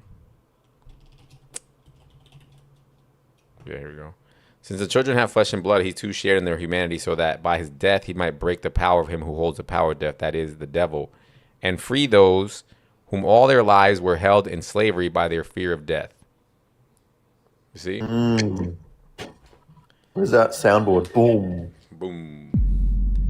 So it's like, because Jesus literally came to just show you, like, guys, it's okay. Just as long as you act in a certain way, you pray to the Father, you follow me, and well, eventually he said pray to me also, but do certain things, act good, and don't get lost in this world. Don't focus about the Roman Empire. Don't worry about how they're subjugating you. Just keep your eyes focused on heaven and do basically what I taught you. Then you'll go to heaven. That's kind of like what the whole purpose was. You get what I'm saying? So it's like that to me is like the secret knowledge, basically, is to be a good person, to follow Jesus, and then you can make whatever entailments you want out of that, like depending on what commandments and what regulations. Yeah, because before Christ, death had power over everyone, so no one knew what happened after death. Yes. This is why Islam is insufficient. They only have the beginning of the story, where God had not decided yet to reveal this type of faith. It's another level of faith, right? It is, yeah. It's one thing to just say, okay, God is yelling at you from heaven, and you're like, okay, God, I'm gonna try my best. But like, it's another thing for then God to come, die, like basically give you the blueprint essentially, and then people look at it and like, oh, okay. And that's why you see the church just had this crazy explosion in the beginning. The church had what? Explosion? What, in terms of conversions? Salim, 1 second. Scary, you said that Christianity was spread by the sword. What are you talking about, man? In 20 years, Islam will be... Shut the hell up. What'd you say? What'd you say, Brown? So you said that God died, right? So it was God who died, not the flesh. I mean, you could put it however you want. I'm talking about today. I'm not really like discussing Trinity or arguing Trinity. I'm just giving you the face value of like there was Jesus who clearly had pre-existence. He says it himself. So he came from heaven, he came to the earth, and he died, and he resurrected, and he went back to heaven. And I think that's what Islam is missing. Islam is like it's like a terrible ending to the story. Christianity is a perfect ending to the story. God is basically commanding you what to do for all this time. Finally, in his mercy, he says, you know what? I'm just going to come down there and just show them what's up. You guys don't have that. It makes sense to why God sent all those prophets and... He's going to come back again. But then why send all the prophets before then if you know it's not going to work? Why not do it at the beginning of mankind? Because so what it is that from my perspective, this is all a development process. So this is like we went really... Sorry, it's like theater, isn't it? It's what? Theater. No, it's not theater, dude. I'm not saying it's theater. It's development. It's development. It's basically raising his children. Let's just put it that way. He's raising his children. So you have to think of it like this, right? When God created the heavens and the earth, right? And there were angels in heaven, they're all watching this too. So it's like his plan is playing out and for all to see, and we're like being developed according to his plan. So that's why you get progressive revelation. That's why you didn't know certain things in the beginning that you do now. That's why he allows for good and evil. Yeah, this is not the perfect example, but it's like when you want to teach your kids about the birds and the bees, it's not like when they're in like primary school. It's like way later. But there's a time for everything. So when God died for us, there was a time, and place for that to happen. And I think Ephesians talks about how like Jesus came in the perfect time for like not only just like the development of humanity, but what the world was at that stage where it was like the Roman Empire had their roads and structures and Greek philosophy thinking, and the Jews had a somewhat decent idea of God. So Christ came at the perfect time where like he can establish the kingdom of God in a perfect way. Yeah, that's what I genuinely believe. So like when I see the Old Testament, the way that God treated them at that time, it was just he was working with them. He was working with what was there. These people were, I mean, you just think like we all know this. Like even forget about Bible, forget about anything. Everybody knows that in ancient history, people were wild. Like right? We know that, right? That's why God sent the flood. Like the whole ass flood, bro. Yeah, like in my civilization, people used to play soccer with each other's heads. You know what I'm saying? And like they would like sacrifice infants for like rain. You get what I'm saying? And then like when you read the Bible, like what was that story in Sodom and Gomorrah when like who was it? Somebody came and then they were stuck in a house, and then the whole town came and they were like, come out the house so we can grape you. Like people were wild. People were wild back then. So I think what it looks like to me is that God was working with a like just crazy people, and then he improved it, and then he kept improving it through his laws, through his revelations, through his prophets, and then like Ennis said, up until the point where Jesus came, society was more civilized at that time. It was still barbaric in a lot of ways, but it was more civilized than it had begun with, right? And then again, so we made a lot of progress with God's help, and then here comes Islam, and they're like, nope, let's go back to the beginning. redo everything what God did for us. Redo everything. Just we're going back to the Old Testament. We're going back to all this stuff for what? For what? How does that help us? How does that help us? Jesus, I'm telling you, Jesus is the final messenger, because everything that he took, from the Old Testament, and he did it in such a like beautiful way, because he didn't have to do away with the Old Testament. He just put a twist on it. He just put like a reinterpretation. So he's like, it is written that if a man commits adultery, whatever, he's like, however, I tell you that you commit adultery with your eyes. You get what I'm saying? Like, Yeah, he adds a different level to it. a different level. And the point is that it takes you to your highest calling. But Islam doesn't. Islam brings you to your lowest. Like it's about your lowest, getting revenge, and like you think your God's not even powerful because you're the one that has to fight for him. Jesus is like, no, Really? don't judge nothing until I come. Oh, really? Islam is completely against revenge. What are you talking about, man? Your whole religion is about massacring and butchering everyone. Salim, I'm tired of you, bro. Like, calm down, dude. Get a hold of yourself. You're a perfect example of what Islam produces: emotional men with no impulse control. That's literally what it is. Go read the Bible, dude. You need the Bible more than anybody. Animalistic, man. Yeah, like when you look at Jesus, right? He had every opportunity to be aggressive, to yell, to scream, to get upset. But what does he show? He shows humility. He shows self-control, self-awareness, forgiveness. He literally was walking, if you look at it, he was walking towards the meat grinder, essentially, the whole time. Like it says, like a lamb is silent before his shearers is silent or something like that, and he's led to the slaughter. That's what Jesus is teaching us.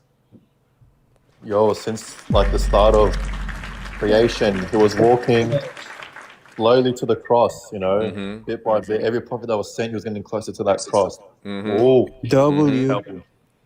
And so what does that teach you is that's because we're all headed in that. There's nothing. This is one thing that came to my mind when I was paralyzed. So just to give you some background, when I was paralyzed, I wasn't just paralyzed. It was a muscle disease that puts your whole body in a full body cramp. Okay? And that's why I couldn't move. So when you've all had a cramp, right? When you get a cramp, you immediately like, oh shit, you want to take it out because it hurts. Okay, I couldn't take it out for a year and a half. Okay? So during that time period, the whole time I'm thinking like, what in the hell is this? Like how is this possible that you could just be tormented endlessly for the rest of your life? Okay? So when I look at Jesus on the cross, I'm like, other people were crucified too. He wasn't the only person. Other people have been tortured. Other people have been whatever. The only difference is that he showed how to do it gracefully. You get it? And like he didn't do anything wrong. He didn't do anything wrong. He didn't deserve. So what does him not doing anything wrong do for you? That takes away all your excuses. Because that's the first thing we think, right? Where as soon as something bad happens, oh, but why me? Why me? You get what I'm saying? So you have no excuses, and you have a perfect example of how to deal with it. Because we're all headed there. Or we're all headed towards this thing, which is going to be ugly. It's going to be painful and ugly. Like, my grandma just passed away last year. My grandma was an angel. She was a saint. Like, she literally did nothing wrong at all. She had one husband her whole life. When he was out of her life, she never looked at another man for like 40 years. And what happened at the end of her life? She spent like 3 months in torment. Just suffering. Who did? My grandma. Why is life so bad? Suffering about what? Suffering for what? She was ill. She was ill, yeah, she got ill. And what's that got to do with the religion? That what I'm trying to show you, Salim, is that without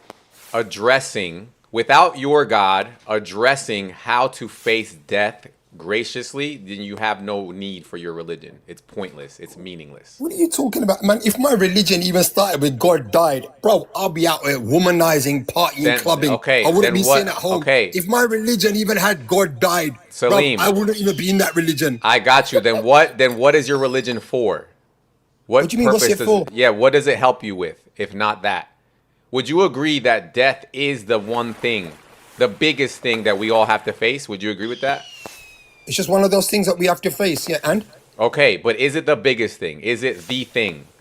I don't know if it's the biggest or the smallest. Yes, the biggest test is when we're going to stand before God on the day of judgment and answer for our deeds. That's after death. I'm talking about in your life as a human being. Here, let me just read this verse so you can get an idea what I'm talking about. It says here, since the children have flesh and blood, he too shared in their humanity, so that by his death he might break the power of him who holds the power of death, that is the devil, and free those who all their lives were held in slavery by their fear of death. Does your God do this? Do what, bro? What's the question, man? This right here. Does he free you? Did he do anything for you that frees you from your fear of death? So scary. Your God already paid for us then. Don't worry. I'm not talking about the payment. Today I'm talking about the example. So Bro, listen. here, Okay. hold on. Let me say something real quick. In the Christian paradigm, forget about Jesus being God. Forget that. In the Christian paradigm, there was a guy who came from heaven. He came to the earth. Supposedly he was sent by God somehow, with the purpose of showing you how to die gracefully, essentially is what it is. Does your God gracefully? Do that? Okay, hold on. Yes. According to the Romans, according to the Romans, you know what? He would have got graped because if he had been, that was their practice, right? So no, God would not humiliate. Hold on. Salim, I'll grant you that. Let someone respond every time you get but baked, you run. Okay, but be quick, please. You get baked, you run. Why don't you let me respond? Fine, but just be quick. Don't like he got. Yeah, don't worry. I'm not going to monologue. Man, listen, what are you talking about, man? You earlier on, you were talking. What you run? Salim, now you're going to go backwards. No. I'm not going backwards. Make your point. What a bunch of crybabies. Finish the part about getting raped. Finish your point about him getting raped. Just finish it, man. Typical Christian cowards, man. He can't do this. Brother, you're just saying stuff, bro. Oh my God. Like, I'm letting him finish, but now he wants to go back to what I said earlier. Look, I will grant you that he got graped. That's making my point even more. We understand. Look, forget about the grape. Jesus was crucified, but before he was crucified, he was flogged. Okay? So, like, yes, he died the most horrible, vicious, violent death that you could possibly imagine, and he put himself through that. Look at him in the comment section. What a demon. Like, Really? only a demon would think this stuff. Like, these people are demonic, dude. Hey, brother, at least my Isn't that technically self-harming if he put himself through there? Again, why do you guys love to bastardize these arguments and these conversations? What I'm saying to you is, does his prophethood or does his life address our biggest concerns? Alhamdulillah. What he did was he did the worst possible death, and he went through it to show you, to basically take away all your excuses. You don't have an excuse now. Oh, but I went through this and I went through that and I'm pretty good. Well, Jesus is like, okay, well, I'm going to be perfect and I'm still going to go through the worst possible death. Now what? And then he literally tells his disciples, that, like, what happened to me is going to happen to you. Are you ready? Are you ready to rock? Let's go. You get what I'm saying? He already planned that out for himself. That he's going to do that. He's going to force the Romans to come do that to him. But for the Romans to take God and humiliate him and do all that stuff, it's a sin upon them. It's a curse upon them to do that. So he's placing curse. Now you're going into free will. Look, if we go into free will, Islam is 10 times worse than anything you could imagine. So I don't think you want to go there. With Christianity, at least they don't have an issue saying that the people do participate in carrying out God's will. But you do have an issue in Islam saying that. That would be shirk to you guys. Even if it means for that person to be cursed, and God is the one that's making Okay, so all right, so you want to go there? Okay, let me ask you. Do you have free will? No, but address the point. Did you say no? Did you say no? I said address the conversation of all time. Jesus. He just said no, right? He just said he doesn't have free will, right? He said no, but let's go back to Jesus. What a loser. Brother, how are you going to be all your address? You know that all you're arguing for right now is you're saying that these people who crucified Jesus didn't have free will. That's what you're saying, right? But then you just said you also don't have free will. So why would you argue for that? I'm not saying that at all. I'm saying, do you have free will, friend? Do you have it? Me, of course I have free will. Now, is every single one of your actions written in Allah's decree? Yes. Okay. Do you see the dilemma?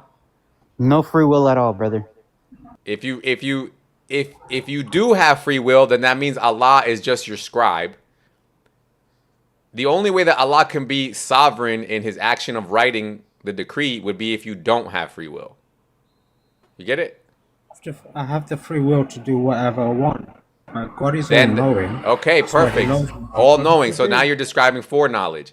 So again, Allah is your scribe because all he did was, before he made you, he was like, wait, I wonder what this guy's going to do. Is that what he's going to do? Okay, let me write that down for him. So he's just your scribe. Is Allah your scribe?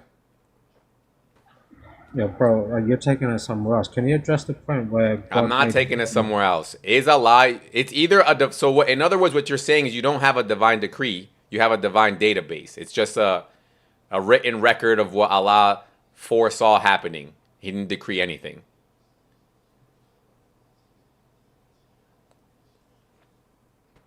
Yeah, I'm not sure. I know you're not. That's why I'm telling you not to bring this argument up.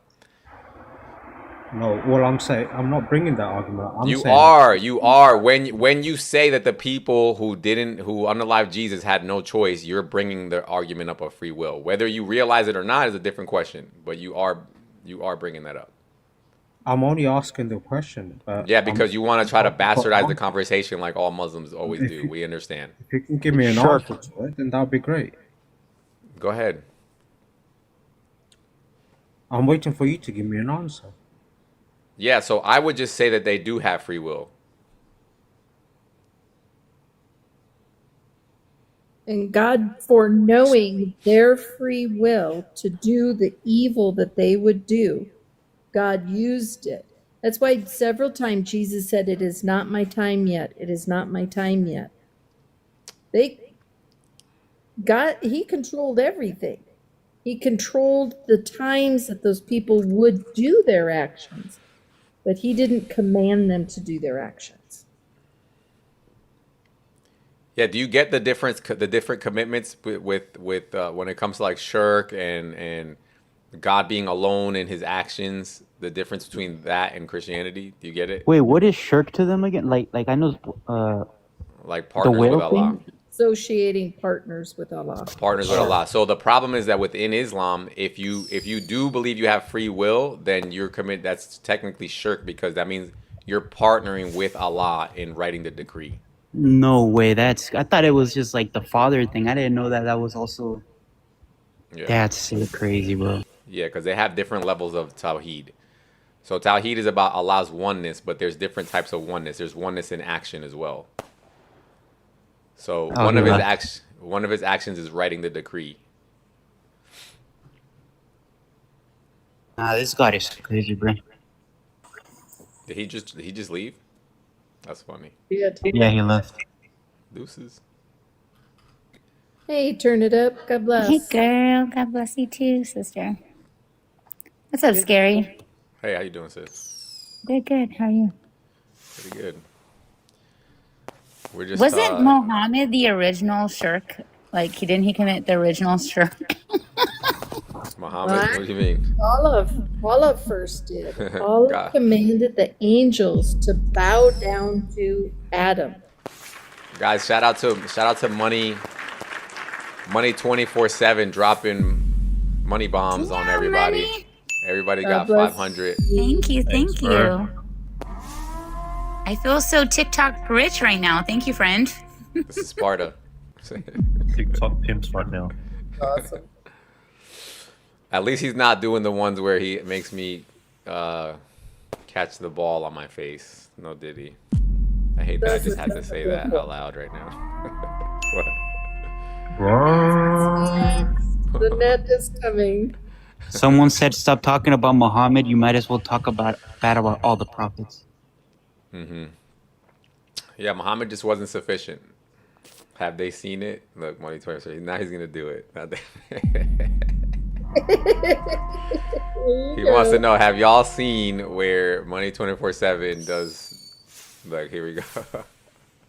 That's funny. I've never seen that one before. Yeah, he's a clown.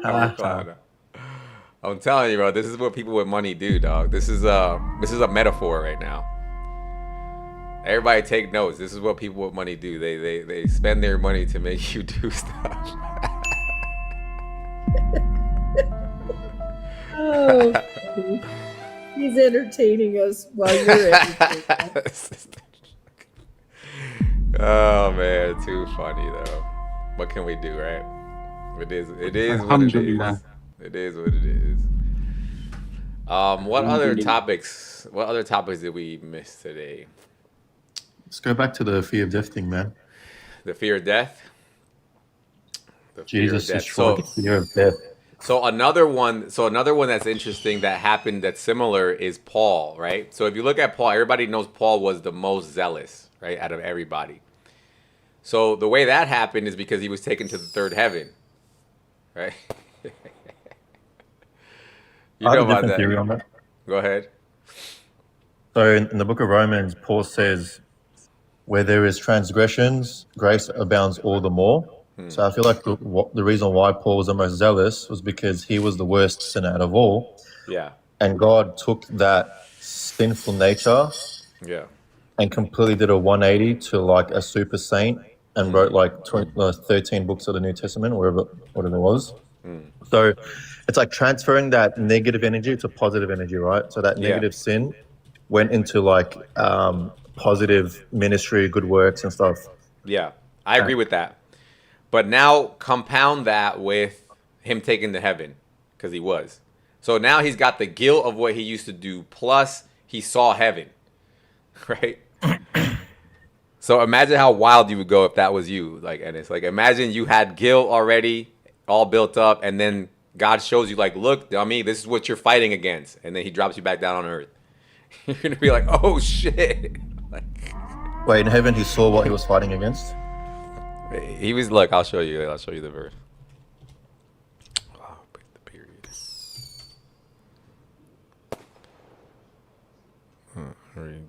12:2. And it's funny how he says it. Look, 12. So it says, I must go on boasting, though there is nothing to be gained by it. I will go on to visions and revelations of the Lord. I know a man in Christ who, where am I? A man in Christ who 14 years ago was caught up to the third heaven. And whether in the body or out of the body, I do not know. God knows. And I know that this man was caught up into paradise. Whether in the body or out of the body, I do not know. God knows. And he heard things that cannot be told, which no man may utter. On behalf of this man, I will boast, but on my own behalf, I will not boast except of my weaknesses. So he's like, there's a guy. I don't know who he is, but he was taken to heaven, and he saw things that he can't tell you about. You get what I'm saying? You just lagged for like a few seconds. Oh, did I? Yeah. So Apostle, what I'm saying is that Apostle Paul is like, yeah, look, there's some guy, I don't know who he is, but he went to heaven and he saw things that he can't talk about. What is he talking about here? The book of Isaiah says, no man has seen, no man has heard what God has prepared for those who love him. We don't know, man. Right. I mean, I'm like obsessed with near-death experiences. I've probably read like over 1,000 accounts of people who have died and come back to life. Yeah. So And they're changed. Oh, totally. 1,000% changed. And it seems to be like there's one of two options. You're going up or you're going down. There's people really go no down? in between. Yeah.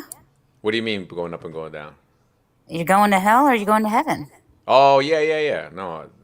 Yeah, there's no like atheist area waiting room or like, I don't know, like hanging out like Beetlejuice in the waiting room with like the shrunken heads. That doesn't exist.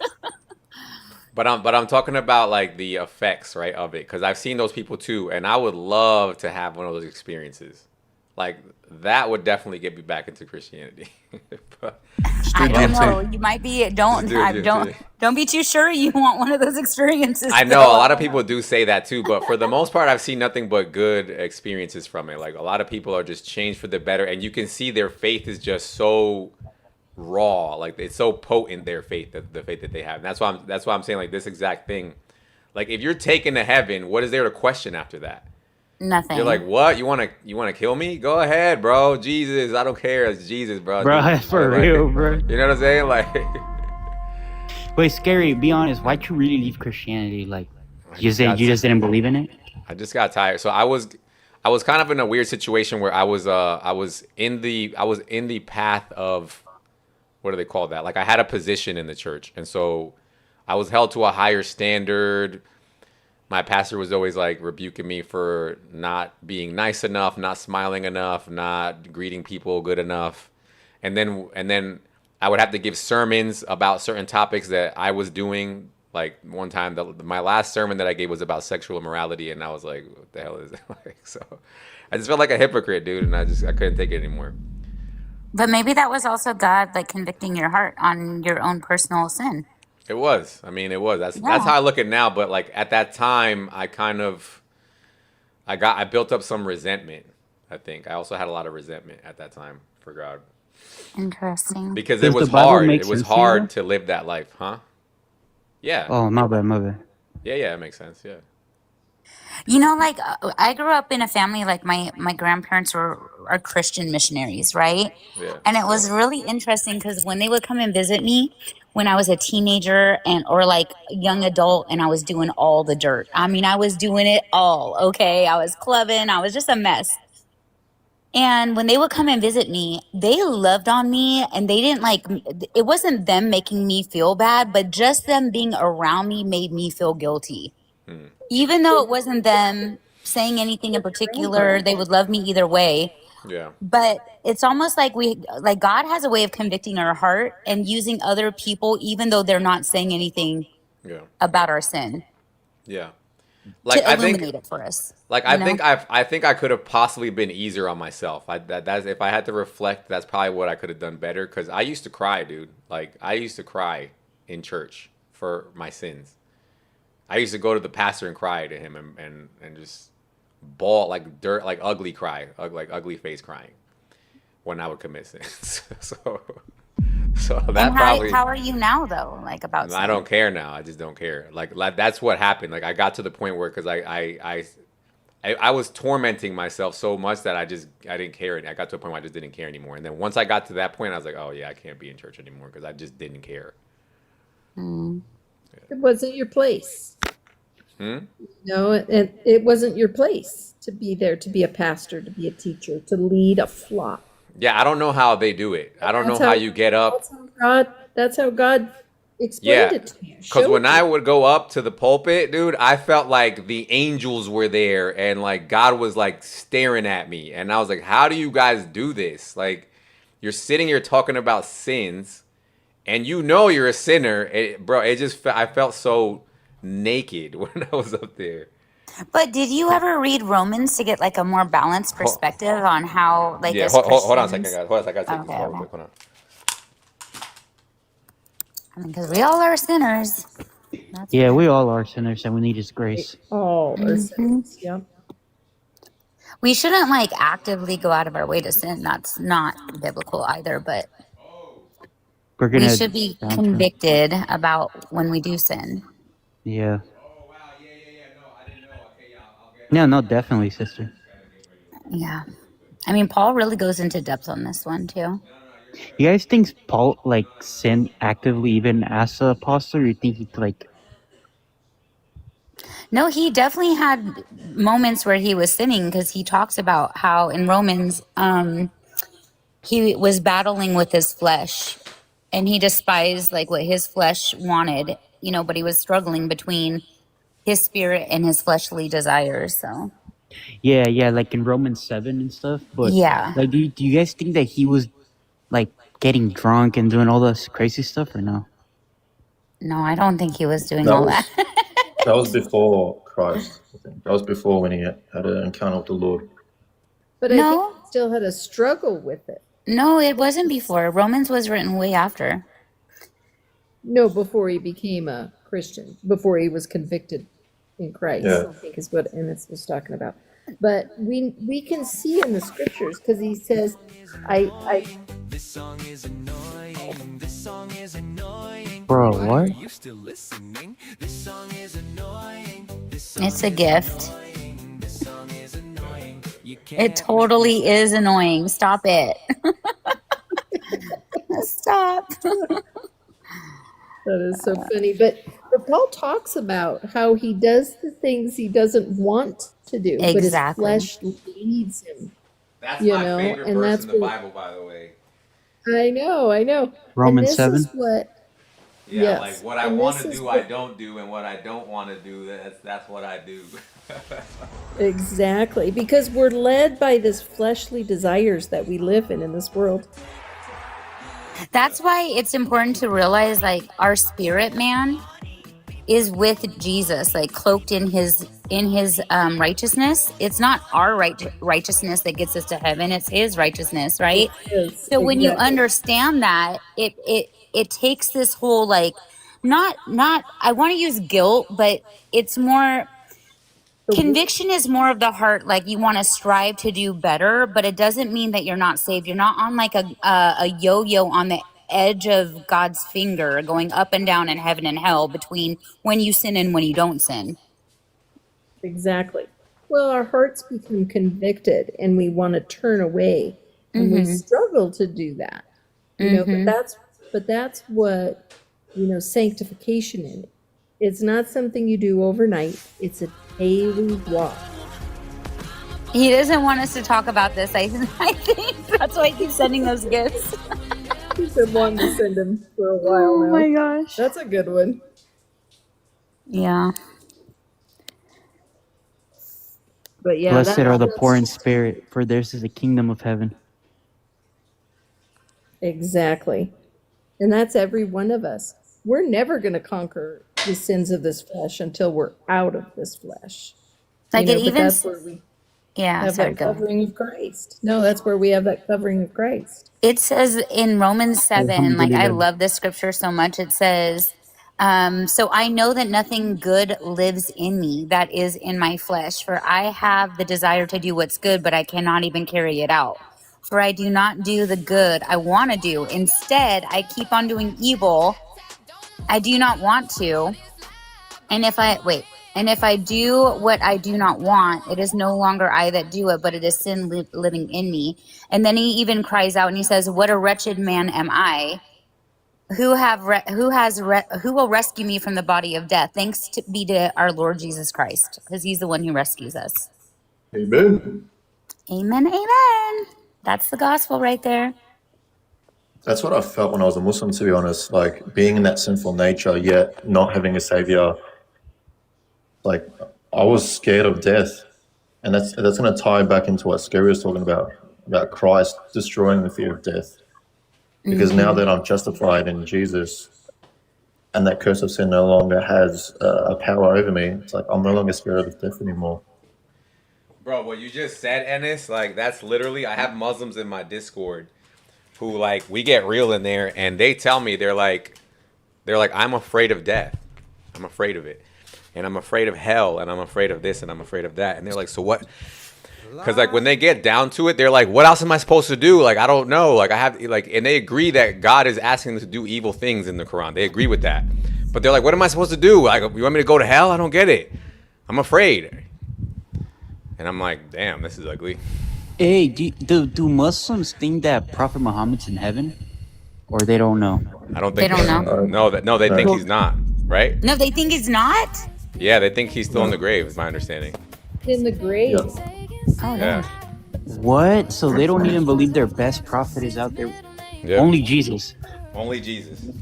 Only Jesus, bro. Wait, only Jesus. You can't beat Jesus even when you make up your own story. You can't beat Jesus, dude. Isn't that crazy? No, Jesus. He's the winner of all time.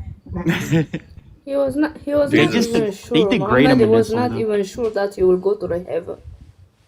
So Lumi is Hi, what's up, guys? hello. Hello. God bless everyone. Hello, shalom. Hello. What's up with this money guy? I don't know. He's making it hard to talk, and I think that's his intention. Maybe. Oh my gosh. You just want to have fun. I hate those music gifts. They are so annoying. Oh my gosh. Yeah, I'm just having a little fun. You're like setting off my ADHD. Stop it.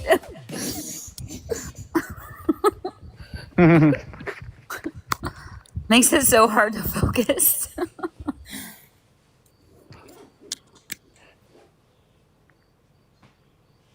It's so funny. My husband, when he studies or reads something, he reads it to music. I can't. I listen to music and it keeps me awake at night. Me too. So if I read, I have the TV on. Now, someone talking in the background doesn't bother me. What is up with that? I'm the same way. My husband loves listening to music, and I can't. I want to dance. I'm like, no, turn that off. I need to listen to a really boring podcast with some monotone voices in the background, and I'll go to sleep right away. Exactly. Hey, what y'all think about that Muslim girl that's like thinking about living Islam or something? Aya. I haven't heard about her. She went was on. not thinking, I think. Cherry Islam. W Pink Cherry. Pink Cherry. I support it. Mashallah. Right now. Alhamdulillah. Alhamdulillah. Alhamdulillah. That freaking bot guy.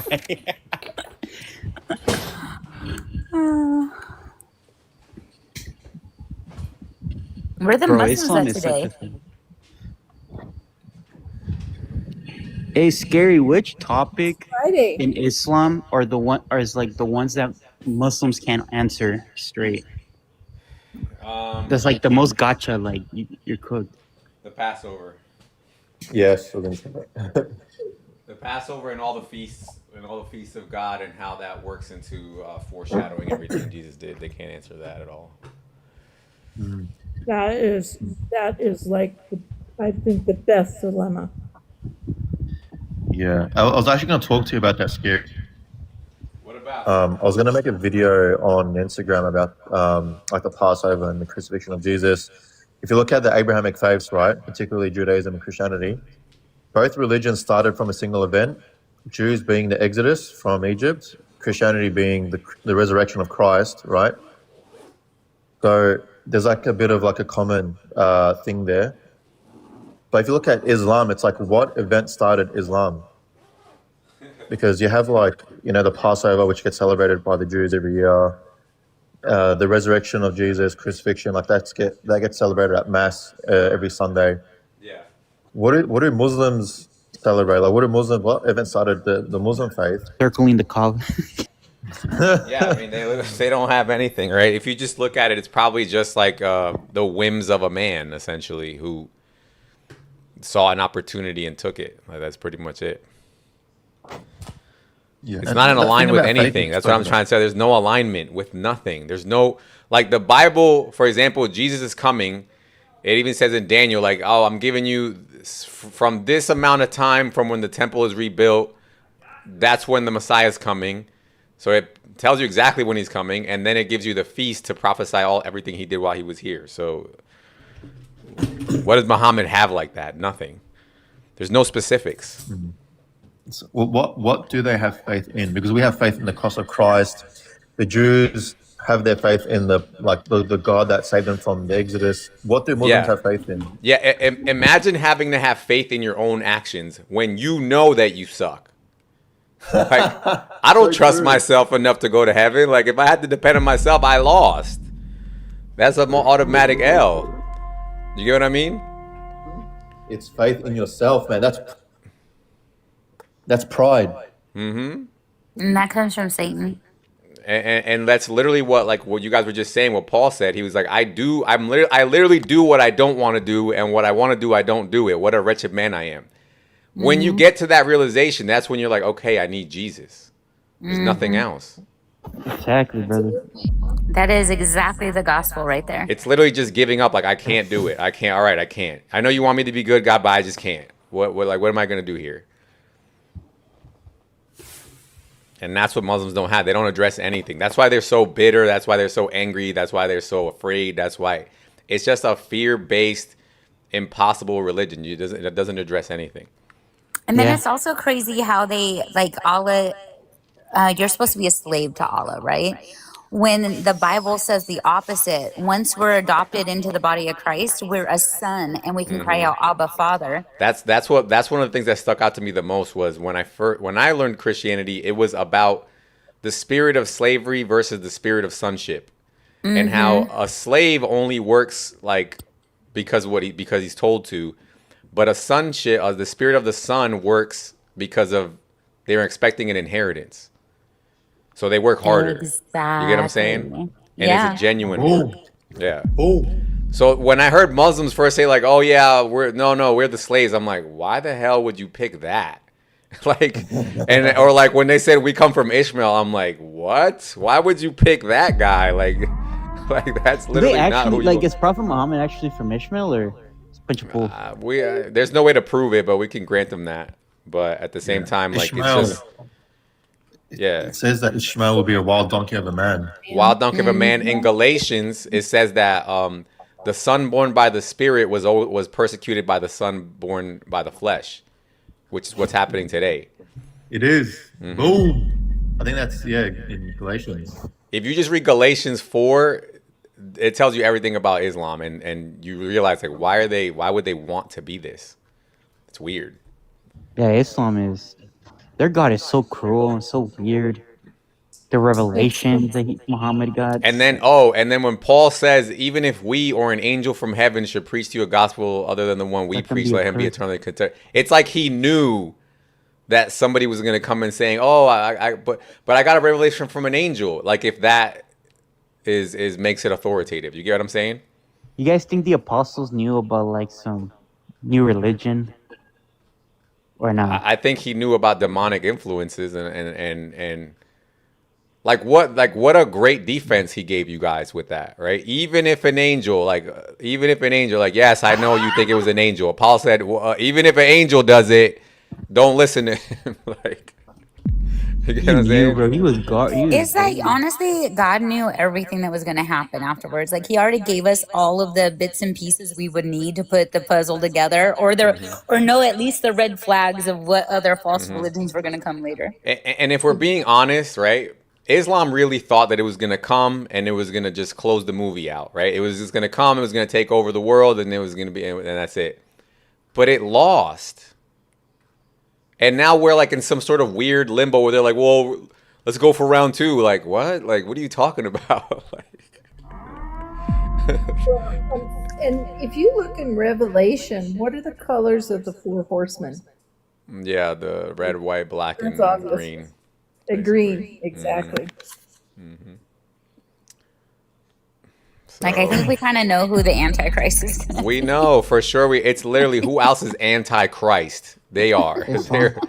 They're literally Antichrist. Hate us, bro. They hate us, bro. They do, dude. They do. That's why I don't respect Islam. They fit all of like the Antichrist, whatever categories, you know. Those who deny the Father and the Son, they're a liar and an Antichrist, and they deny both the Father and the Son. Amen. And not only that, guys, it's like they also rage bait us for saying like we love Jesus. Like they take the steps further. Yeah. And they rage bait us saying like, yeah, we love Jesus too, we believe in him. It's the craziest gaslight that you've ever seen. I like how God Logic puts it. He's like, if I say that if I see my mother, I say that she's great, she took care of me, but I deny that she's my mother, do I really love her? Kind of like that. Or if your mother died for you, let's say she did something that she jumped in front of a car, but then later somebody says, "Oh yeah, I knew your mother. She was a great lady, but she definitely didn't die." What a disrespect that is. You get what I'm saying? For real, bro. Exactly. But anyway, guys, I gotta wrap it here, guys. God bless you, my brother. I'll see you guys later. I'll come back later on. Bye. Peace out. All right, let me just wrap it up, guys. If you're watching the stream, go ahead and give me a follow on TikTok and also on YouTube. On YouTube, if you're watching, give me a like on the video if you don't mind, please, and become a subscriber to the channel. We're almost at 2,000 subs. And if you want to support the channel financially, become a channel member. I'm gonna wrap it there, guys. I'll be back later on, if not definitely tomorrow. Appreciate you guys. God bless everybody.